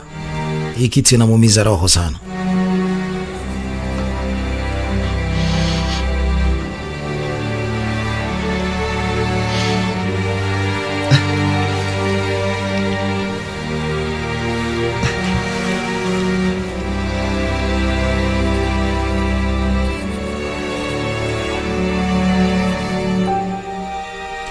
Wanapumzika kwa hii nyumba. Anaikumbuka familia yake wakati alipokuwa na mama, baba, ndio hivyo, na mdogo wake, lakini ndio bahati mbaya sana wameshaenda mbele za haki. Baba hajui yuko wapi mpaka sasa. Hey, unajisikiaje? Okay. Uko sawa? Yeah, niko vizuri. And I just sometimes ask myself how I'm gonna... Yani, sometimes muda mwingine nasema acha tu nipambane katika hili. Litapita kama mingine. It's fine. Ndio. Kila kitu kitakuwa sawa. Ila naogopa. We've been here, I don't feel the baby moving. Tokea nimekuja hapa ndani, sianzi kuhisi kama mtoto hata anacheza. We get there. Tutafika. You won't keep that big boy inside. Na imani kabisa mtunze huyo mtoto hapo ndani. Huyu atakuwa wa kike bwana. Wa kiume. Huyu wa kike. Amtunze vizuri. Cassius. Promise me if anything happens to me, you look after her. Please. Naomba iwapo kama kuna chochote kile ambacho kitanifika, umtunze huyo mtoto, sawa? I promise. Na kuahidi. Thank you. Asante. Sasa nitakawa lao kidogo vizuri. Yeah. Tan taran tan tan. Well, non-alcohol. Jamani, kuna pombe hapa. Lakini nimemwekea juicy. Mama mjamzito haitajiki awe na kinywaji cha pombe. Ananusa huyu bwana. Cheers. Akachukua na glasi ya kwake anapiga. Mimi na wasiwasi ya kwake labda kaitega. Kaonja kidogo. How long you been living here? Muda gani umeishi hapa mzee? 20 years. Miaka 20 hapa. First with my wife and now mwanzo nilikuwa naishi na mke wangu, sasa hivi naishi mwenyewe. And what about yourselves? Where are you headed? Sasa nyinyi mlikuwa mnaenda wapi? Tunaelekea Colony. Brilliant idea, yes. Naona wazo zuri sana. Through my radio. Labda nyinyi mlikuwa mnasikiza radio yangu. Surely your knowledge would come in handy at the colony. Ina maana pia ulikuwa na Colony Yeah, but I think I'm here. I mean, lakini sio mbaya kama mmefika hapa, na mimi nilikuwa nataka nianzishe Colony, watu wakuje waje kuishi. Yes. Naona nimeishi mwenyewe kwa muda mrefu sana hapa. Ni sehemu ambayo ni salama kuliko sehemu nyingine yote ile. Kwa hiyo si mbaya. For work, but real life is here. Lakini imani hapa pana maisha mazuri. Yeah, ndio mimi nimeona kwamba sio mbaya. Don't misunderstand me. I have no problem with the people at the colony. And mimi sina matatizo na watu ambao wameanzisha koloni nyingine, watu waende wakaishi huko, lakini mimi naona sehemu za koloni sometimes huaga zina matatizo makubwa, kwa sababu watu wanaishi hapo na wengi wana matabia ya ajabu ajabu, wengine wana matabia nzuri, wengine wana matabia mabaya. Come on, you know what. Come on. Sasa endeleeni kupumzika. Billion people. Lakini tuna imani kabisa tuna uwezo wa kukomboa maisha ya watu, mabilioni ya watu. I mean, even enough food. Bila kuweza kufanya hivyo, watu wengi watakufa. One of this and another. Tunahitaji kuweza kukomboa watu hawa ili waendelee kuishi vizuri. What happened was necessary. Vitu ambavyo tunapaswa kufanya tena vya umuhimu ni hivyo sasa, kusaidia maisha ya watu wengine. It was heavenly. It was heavenly for the virus. Well, alikuwa anajaribu kutafuta tafiti ili azifanye ziende sawa kukomboa watu kuhusiana na haya maradhi. Oh, don't you see? Waone? The strong have survived. Yani wenye nguvu wanapona. Marafiki zangu wengi walikuwa na nguvu walipona. That sounds cruel. Mbona kama vile wanasema sio sawa? Naambia ni hivyo. Mimi naamini wenye nguvu wanapona. The Neanderthal was overtaken by the Homo sapien. Mzee anaanza kuzungumza jinsi maradhi haya, jinsi watu wanavyokutana nayo, wanavyoyapata na vitu kama hivyo. Life doesn't care about the opinion. Actually not. Yani maisha yajali kile ambacho utawaza. We thought tulijua kwamba tutakuwa tunaendelea kuwa salama kipindi chote, lakini hatimaye mambo yamekwenda ndivyo sivyo, shagara bagara. Evolution is panakiswa. Huyu mwana anakiwaza hichi kisu maki, huyu baba muelewi jinsi anavyopiga hizi story. You're on their side. I am just. Yani sikiza nikwambie kitu, mimi ni rafiki All our attempts have na been... mimi ninachotaka nisaidie watu watoke katika maisha mabaya waje katika maisha mazuri, ili tuweze kutengeneza kizazi cha baadaye kitakachokuwa kizazi safi kabisa pasina shaka. Back to the instincts of the beasts, from civilized naivety in a matter of moments, hours, days. I'd much rather die than live like this. Na mimi mwenyewe singependa kuishi na kufa katika mazingira kama haya. Always better than dying. Sawa, lakini kuishi ni bora zaidi ya kifo. Vipi kuhusu tiba? Wewe umesema kwamba tiba unaweza kuzipata. Tiba sasa hivi hamna. The moment that virus enter your body, it is over. Finito. Yani kiufupi hakuna tiba. Hawa wadudu wakiingia tu katika mwili wako inakuwa ni finito. Yani maana yake imeisha hiyo. Even human beings only ever want to survive. Binadamu pekee katika maisha peke yake ndio anataka kuishi. Lakini viumbe wengine wote yani thamani ya maisha hawajui wala nini. Just fine. You won't even remember this little inconvenience that I can promise you. Huyu bwana hali ilikuwa ni mbaya, amechomoka ameenda huko nyuma. Mwenye kujua kwamba huyu bwana ana tatizo ni yule master tu. Sasa anaenda kujiangalia kwenye kioo. Alijisikia vibaya sana pindi alivyoambiwa pale. Pindi haya maradhi yanapoingia katika mwili wako ni bye bye. Finito. Umekwisha. Na ndipo anapoanza kuona mabadiliko katika mwili wake, mizizi kama yote.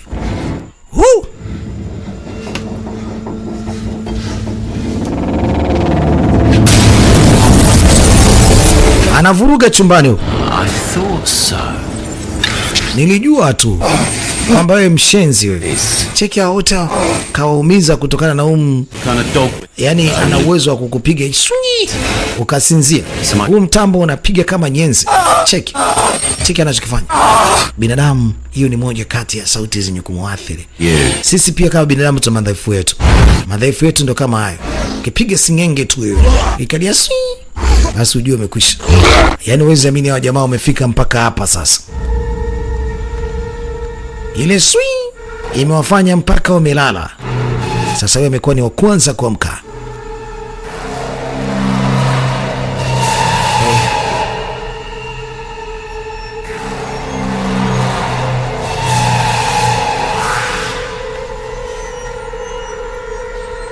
Hey.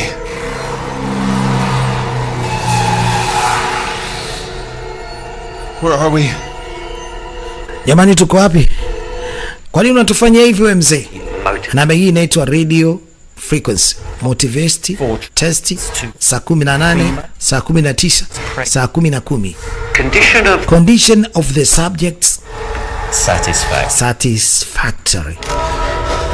What's going on? Kitu gani kinachoendelea? Mbona sielewi? Yaani zile frequencies za radio kumbe zikizidi sana uaga zinatuumiza kichwa, tunazirai. Tuna dedi kabisa. Binadamu pia tuna madhaifu ya kipuuzi kweli. Frequencies zile za radio za I can't skip the tests. Anasema hawezi akaskip mazoezi yake ama testi majaribio. This little whistlet. Aka kambuzi kadogo whistlet. Unable to bear. I change. Unable to resist. Anamba hii inaweza tu ikakufanya mtu ukarelax ama ukasinzia. I need no other protection. Haitaji ulinzi wote. Hii kitu kumbe ndiye inamfanya yeye kuwa salama kipindi chote hapa. Akipiga tu kelele I know what you think. Najua kitu unachowaza. Think I'm the bad guy. Mimi mwenyewe nilikuwa ni mtu mbaya. Sawa Na mimi nataka nitengeneze dunia mpya. This brand new world. Sasa huu ni muda binadamu wote kufa. Shenzi mkubwa. Kumbe jamaa ndiye anaua binadamu. Cheki anapopiga hizo sauti. By the way, since you asked, mwanzo mliuliza kwamba mke wangu yuko wapi? Mnataka kukutana na mke wangu? Anyway, I'm eager to find out what you're capable. Hamna shida. Tatizo leo nyinyi mlikuwa mnauliza ujinga. Sasa mke wangu huyo hapo. Umeona Li zombie hilo. Because you've been bitten. Ama nifungue kidogo hapo aje kuangata. Alafu na wewe baba wewe umeng'atwa. Zombi wa baadaye. Wewe. Acha masiara wewe. Hapo wasipojitahidi wanang'atwa. Anaelekeza kule waende. Pumbavu. Kila akija chapa. Anapambana na zombi mwenzie kabla hajabadilika. Nyie, unauliza mke wangu mtamua. Huyu tayari kashaanza kubadilika na yeye. Ati nzuri kapigwa na hiyo kichwa. Anataka wakatia kamba, kakata. No, lina mabavu. Kulia kule nikisha. Limeisha. Twendeni haraka. Tutimkeni. Zeka shakimbia. Mambo yameshakuwa sio. Ana mashoka. Anawafungia mlango.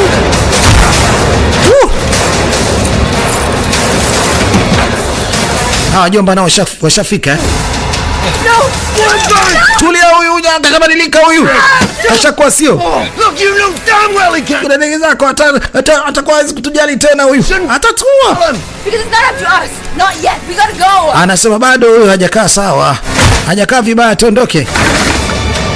Mzee anachomoka, anasepa. What happened? My water just broke. Jamani, naona kama vile chupa imeshapasuka.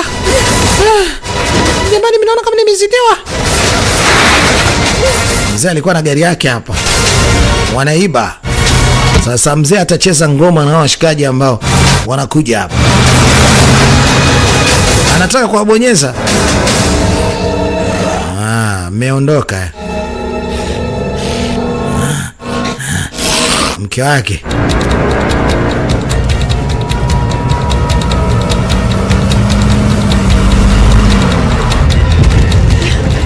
Broke my nose. Don't fucking. Umenivunja pua yangu. Tough guy. Pumbavu zako tulia hapo.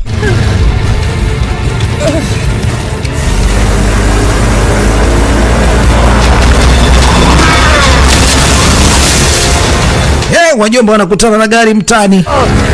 Kamateni vizuri. Mwamba anazuia gari. Ataweza? Kalukia pembeni mwenyewe. Ana akili huyu. Puzi ana akili. There. Lights. The colony. Anakuja nyuma mzee. Anaikimbizia. Woohoo!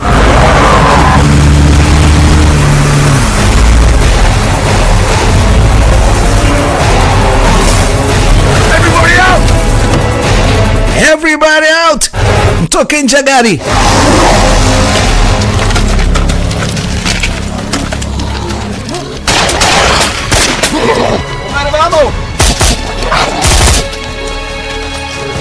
Go, I'll buy you some time. No. I'm always with you. Tell him before I leave, okay? Come on! Hey!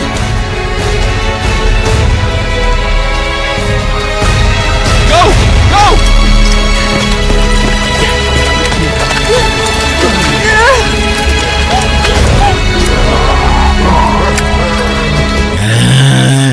Mambo mazito. Sio mchezo mzee baba. Woohoo!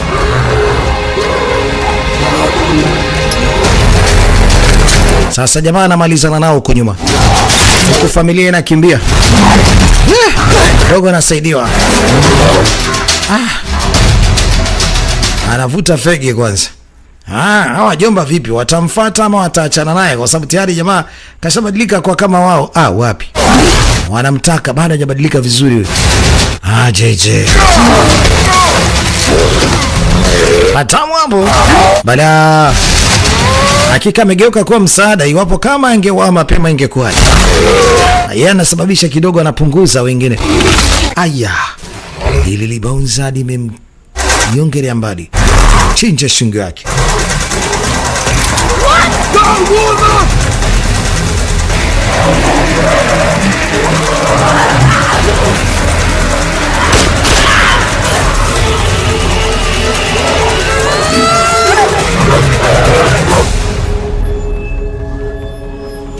Wake up. Jamani, amkeni. Hey! Hey! Msaada! quiet. Tuwasaidie na mbele kimya. Subiri hapa. Jamani msaada.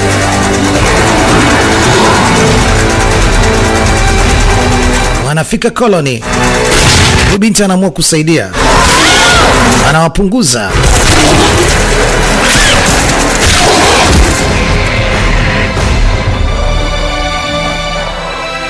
Washafika colony. Wajomba wanaogopa kwenda. Kule wenzetu wanakufa tusiende. Wana akili esi. Labda wakapiga mahesabu huko nini wafanye. Pale pana boti uwezi ukaelekea kule katika kile kisiwa mpaka uvuke mto. Wamepewa msaada na sasa wanavushwa wanaelekea upande wa pili. Sasa hiyo ndio sehemu ya colony. Lakini naona ni meli iko katikati ya maji. Wale mazombi hawajui kuendesha vyombo nini. Hawajui kutembea.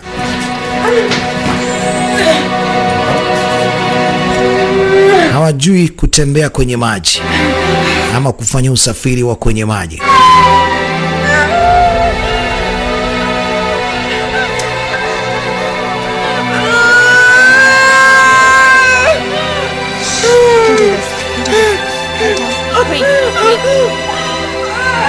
She needs to rest. Leave her.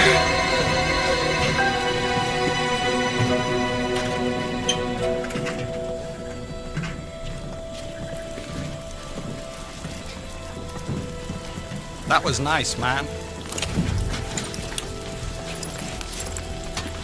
Wow, sasa washafika sehemu salama. No. All right. All right. Still gonna check you. Moja basi tuwacheki. Hamna noma. Endeleeni. No worries, man. Usio na wasiwasi. Mpo salama. Karibuni sana kunako King Saba. Oh, King Saba. Alisema what a fucking shiro. Ametukana anasema sehemu gani kudadeki. Lakini ndio watu ambao wamesaidiwa hapa. Keep an eye on them. Kuwa makini na huyu jamaa. Keep an eye on him.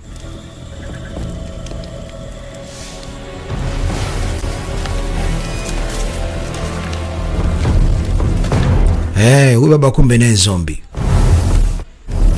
Huyu baba kumbe sio sawa. Vijana wake wameuawa. Akiwemo na mke wake. Friend. You see my friend. Meona marafiki zangu. Living is always better. Kuishi siku zote ni bora zaidi. Bwana, hapo kuna boti kama zote zinazotengeneza hiyo colony. Watu wanaishi katika mazingira hapo.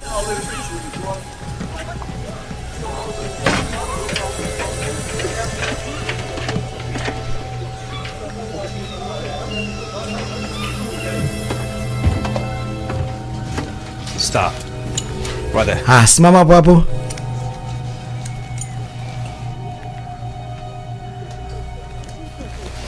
My name's George. Jina langu naitwa George. Only. Mimi ndiye kiongozi wa colony. How glad we are that you guys are here. Sijawaambia kwamba tumefurahi sana nyewe uwepo wenu hapa. That loony scientist. Najua mmekutana ule mwanasayansi mshenzi. Megan. She comes from a distant colony. Anasema huyu mdada alikuwa anapenda sana kuja hapa. We've been Kwa njiani wamepambana vya kutosha ili waweze kufika hapa. Don't worry about you. Msio na wasiwasi kwa yote ambaye amepita. Folks here might be. Lakini kwa sasa brought some infection or... Cha kwanza mmepona kutoka katika maradhi ambayo ingeweza kuwaletea mashaka makubwa sana. Sasa mpo sehemu salama bila shaka yote. Of course it's not. Of course it's not. Nothing here to be taken. Hamna mbaya. Kila kitu kipo sawa. I'm very happy for all the helping hands we can get. Now go get some rest. Basi pumzikeni. Had a tough day. Pumzikeni. Anajua kabisa kwamba mmekuwa na mazingira magumu sana. Pumzikeni.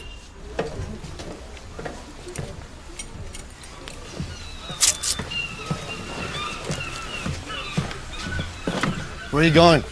Unaenda? Hey, nahitaji kujipumzisha. Ngoja kwanza. Moving on. We are moving on. Tunaondoka. Sasa kwani tusibaki hapa? It always starts like this, Abigail. Nasema siku zote kwani unakuwa ni mbishi? Everyone is nice. Anaambia sawa. Unaona kila mmoja yuko sawa hapa. Mimi hapa hata sipaamini hata kidogo. Tuondoke. Come on. I can protect myself. Naweza nikajilinda mwenyewe. Wewe unaweza kujilinda mwenyewe? Hapana. Nasemaje hapo huwezi kukaa? Discuss is over. I want to. Mimi sitaki bwana kuondoka na wewe. Past couple of days, how many? Sikiliza. Nikwambie kitu, utakufa hapa. Sio sehemu salama. Unaondoka na mimi, I told you. Better off alone. We better off. I'm better off alone. Ninasema ni bora nikae mwenyewe sasa. Not me anymore. Not me anymore. Ana wewe ni bora ubaki mwenyewe. Uwezi ukaenda na mimi mahali yote ile. Amemkataa mzee wake. Hataki tena kuongozana naye.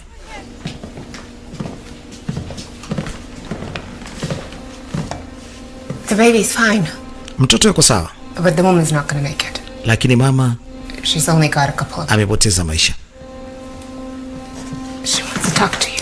Anataka kuzungumza naye. Mama yuko katika hali mbaya, mama amekufa. Mbona kama anasema anataka kuzungumza naye? Naona mama atakufa. Hali yake sio nzuri. Okay, bado mzima lakini hali yake si mbaya. She gonna make it.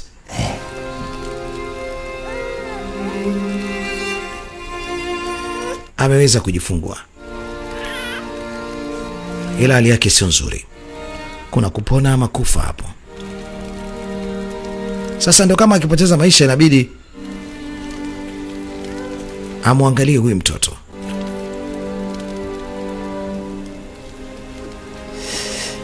Look at her. She's beautiful. Mtazame. Hakika ni mzuri. Hello. Hope. Anaitwa nani? Matumaini. Nafikiri yeye ni mwanga wa maisha yetu. Ni matumaini yetu. Anatamani aone mtoto huyu anavyokuwa na awe na nguvu zake. Lakini nahitaji umtazame huyu mtoto. Kama vile ulivyokuwa unamwangalia Abigail. Umtunze. Tafadhali. Mimi najua nakufa. Najua mara nyingi ukiweka ahadi lazima uitimize. Sawa, na imani utamweka salama huyu mtoto. Na kuona una uwezo akafanya hilo. You will teach her. Umfunze ni jinsi gani atakavyoweza kujitetea katika maisha yake. Please. I promise. Na kuahidi. Kwa mara nyingine tena na muahidi.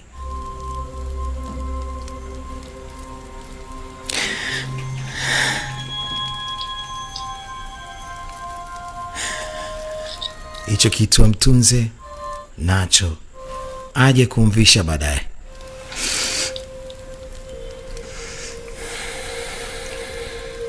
Mama alipiga pumzi ya mwisho. Nadhani ni hivyo. Na wakati ule anachukua mtoto sasa ili atimke. Maki si salama kama anavyoamini yeye mwenyewe.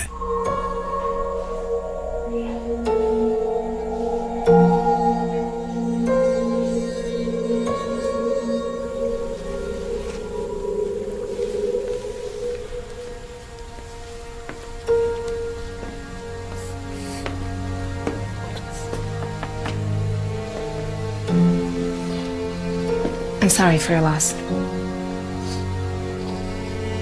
Can I... Pole sana kwa kumpoteza yule mama. Vipi maziwa haya kwa ajili ya mtoto? Sure.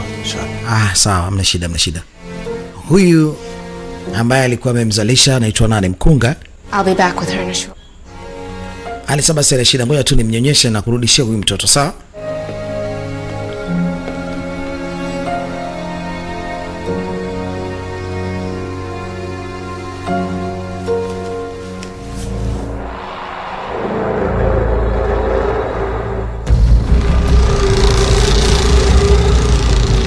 Haya, daktari kashafika na anaona ule mji wa bandari.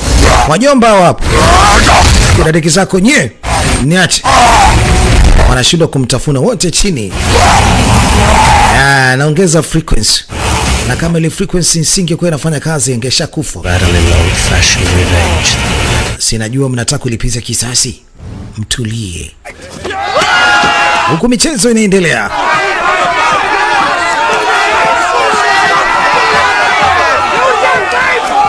Binti ya michezo haya mambo hajaona kitambo. Anajichanganya huko. Watu wanashindana nguvu. Bingo wetu hapa. Sasa ya nini aondoke na babake na wakati huko kuna furaha. Bwana huko watu wanapigana, hawataki. Cheki mtoto wa kiume wewe. Knock your socks off. Sasa anaondokaje? Amemwita, njoo pembeni kidogo tupige soga. Walau sasa anapata mwanaume wa kuzungumza naye. Yule alikuwa anazungumza naye kama baba. Lakini huyu dogo mwenzie huyo. Wewe usiku watu wanakula ngoma. Hatari.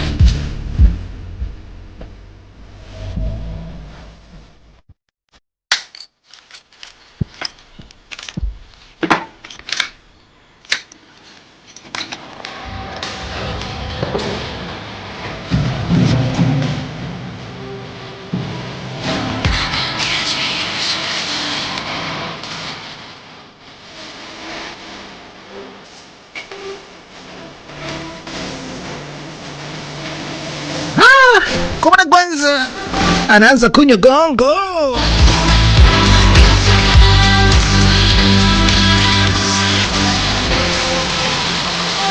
Raha kweli kweli. Anamtafuta mjomba, yuko wapi yule? Huyu bwana anaendelea kulinda familia. Anaacha tu vijana waburudike huko. Yeye anaga shida, yuko hapa.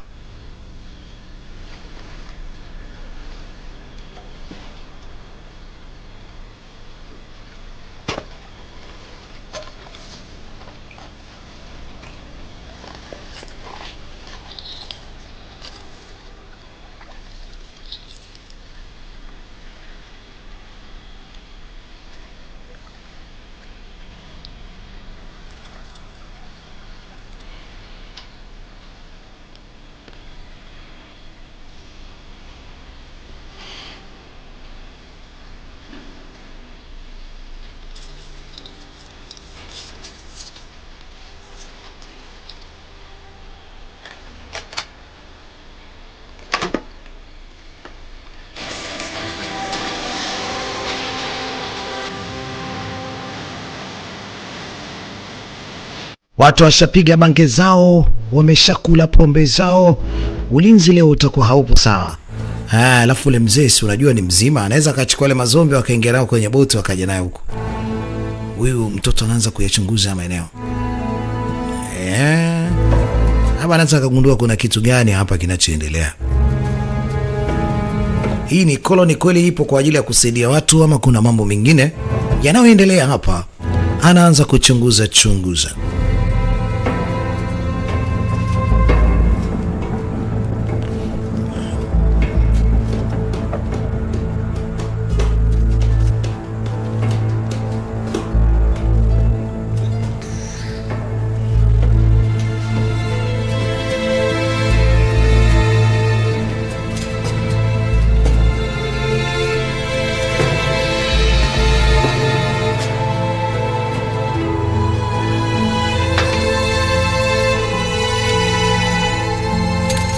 Hii ni nini? Ni chombo ya mawasiliano ama? Good idea. Sioni kama ni wazo zuri. Anauliza kwa nini? Safeguard. Hii ni moja kati ya salama yetu. Hii ni plan B. The entire boat down is mine. In case the Ferals ever did enter. But then you die as well. Not necessarily. Haina umuhimu, lakini chini huku kuna migodi. What is it? Hiyo nini inayogonga? Huge dam. Hizi ni njia za zamani hizi. So they tunnel. Zilitengenezwa hivyo na hivyo. Ni njia za chini za migodi. Fero anaweza wakaingilia huku kama watakuwa wanajua zile sehemu za kupita kule katika nchi kavu. Na sisi huwa tunatumia njia hiyo. Safe? Sure it is. We've closed down the other end. If we're attacked, we can escape. Anasema kama wakivamia tunaweza tukapita hizo njia tuka escape. Wow it is. Ameonyesha njia ambazo wapo kama wakivamia hawa viumbe. Zile ni njia ambazo wanaweza wakapita wakakimbia. What do you think? Sema unafikiria nini? Dad gonna stay with us? Je, unaweza ukawa tayari wewe na babako kuishi hapa? Don't know. Sijui. And he's not my dad. Yule sio babangu. Really? Kweli? Seemed like he deeply cared for you. Lakini bwana kama vile anakujali sana. Quite an unusual thing around here. Anasema sio kitu cha kawaida hapa watu kupendana hivyo. Jinsi ilivyo maisha yalivyokuwa mabaya, sio rahisi hivyo. Sasa huu mji wa bandari unaanza vamiwa. Na nadhani kwa msaada mkubwa wa ule mzee, hawa jamaa wanapata nafasi ya kuja huku. Kuna mzee mmoja anafanya uvuvi. Za asubuhi bwana mkubwa. Habari yako? Sasa alijua kwamba yule mtu hakuweza kumpa msaada aje upande huu. Jamaa anafanya kosa kubwa sana kwenda kule kwenda kumpa msaada. Hapa tena sio sehemu salama kabisa. Mwana mazombi ya baba yanaenda kwa nyaya.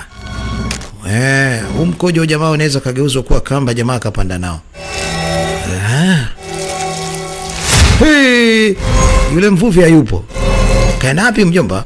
Kazama kwenye maji ama? Kashavamiwa. Mlinzi mwingine tena ndo anasikia huko kuna kelele. Ilibidi amke. Jamaa wameamka na pombe, wengine bado wamelala. Huyu jamaa akaongozana nao mzee. Seki. Shida hiyo. Ngoja mimi nikuache. Uendelee kuangalia vitu vya ukweli kabisa. Wanaita Silent Zone. Mimi niite DJ Mark J Machine, msaidizi Chiche Production. Kula chuma iko.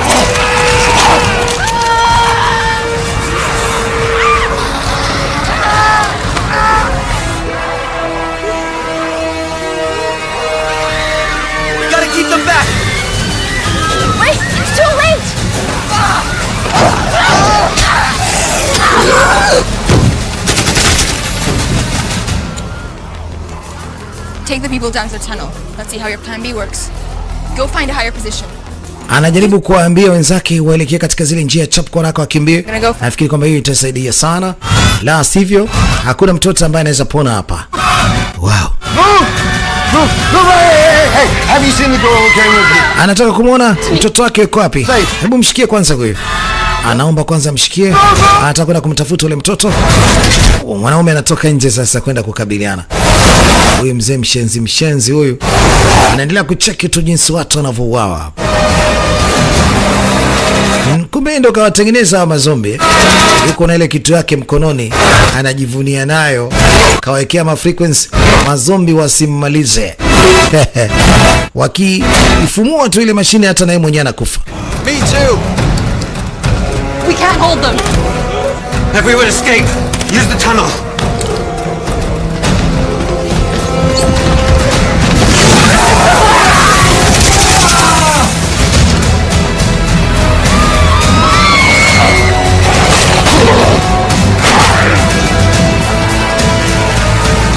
Go to the bunker. Where are you, old man?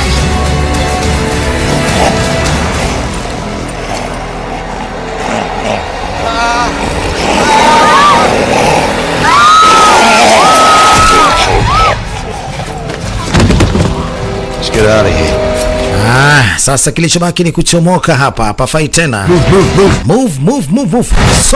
Songa. Yaani kumeshakuwa ni balaa. Haya.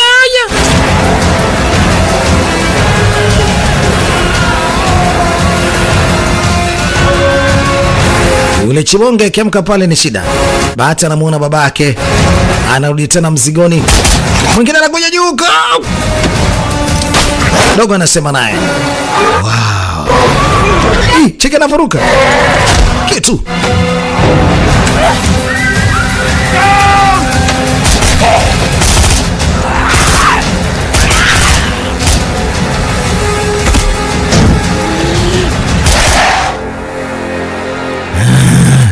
Anamkumbatina hatari. Go.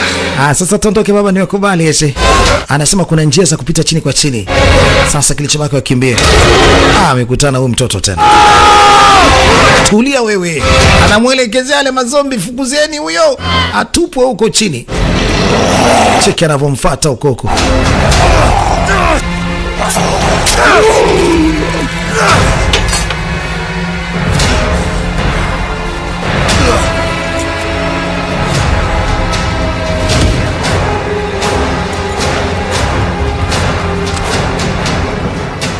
What are Anamuuliza unataka nini? Accept your fate. Anasema wewe ni mtu ambaye ukubali matokeo yake. Unajua kuna mtu kukubali kushindwa na akubali kile ambacho kinaweza kutokea. In a safer world. Kitu.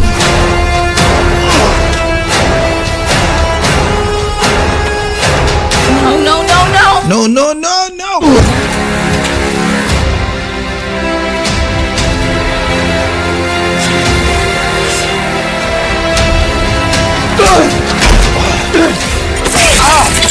Yes. Mtambo tayari kashavunja huo. Ana ujanja mzee. Hata wale mazombi. Ala. Watamfuata. Hawezi kuongoza tena. Haiwezekani. No. Wajomba akashindwa kuwadhibiti, wanamfuata. Wewe. Wanae. Mtambo umesharibiwa kuda deki. Wanae. Chap koraka baba anapanda juu sasa ili kusepa.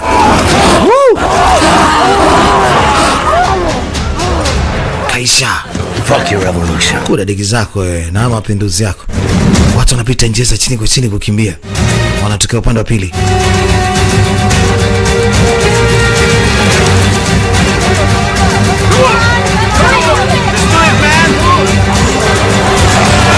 Katika ile maeneo wamebakia wawili tu. Ama na wengine. Dogo kashikwa. Kwa chini. Tulia. Na kembe limeandikwa Abigaili. Huyu atoka babake huyu. Mwamba huyu. Na picha zimemdondoka nyingi sana za babake na alikuwa na hiyo kembe. Na begi ilikuwa ni babake. Babake kumbe ndio huyu mwamba. Tondoke.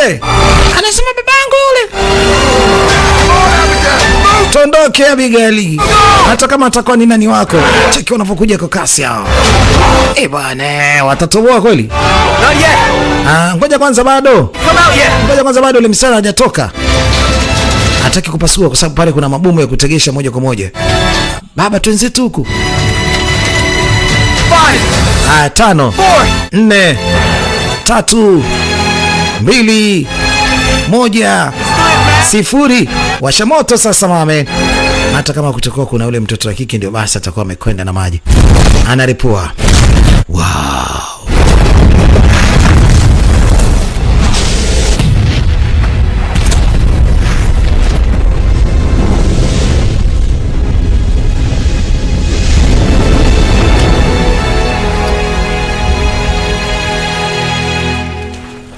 Wamekuja.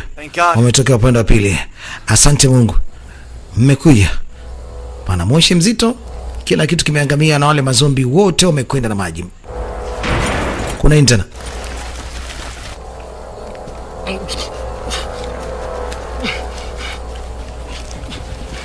Huyu jamaa tayari kashangato huyu.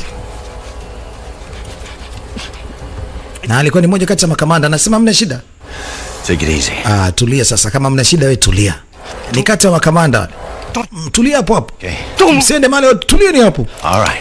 Sawa, mna shida, tumetulia na silaha zote tunazitupa. Lower your weapon, okay? Basi na weka silaha chini. Weka silaha chini mwanangu kweli Lower your weapon. I'm fine. Okay. All right. Mimi niko sawa. Naambia ndio tunajua uko sawa, hamna shida. Kapitiwa na mwamba. Babake na Abigaili. Aya.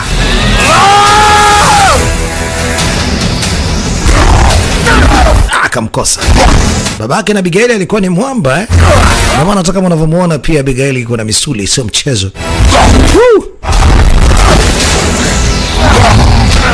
Sasa binti inabidi tu huyo mtu kwa sababu anasumbua na sio binadamu tena, amshuti. Atakuja kuwaua wote wakifanya masiara. Chiapa. Chiapa. Chiapa. Aya!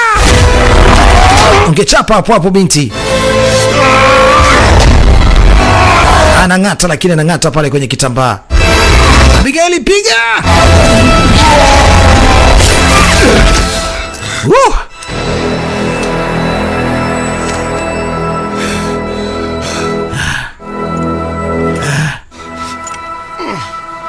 Hakika Mungu ni mkubwa.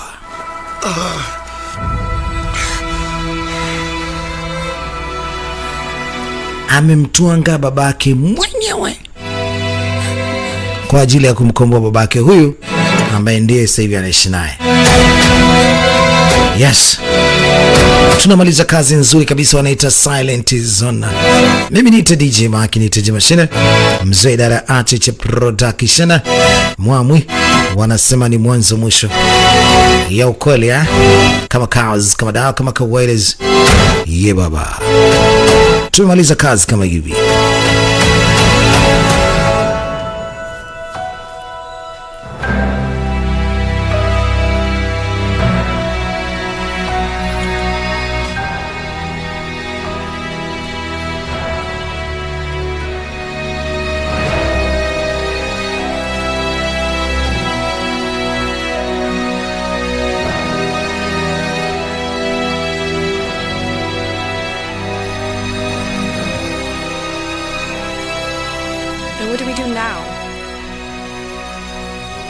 Anauliza watafanya nini sasa?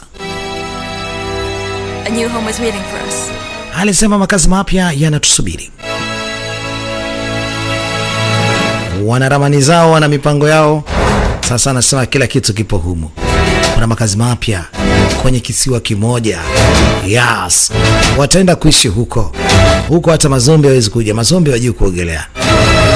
Naam, hapo sasa wataanza kuishi, watatengeneza jamii yao. Mimi namaliza kazi kama hivi kutokea ndani ya idara ya Artich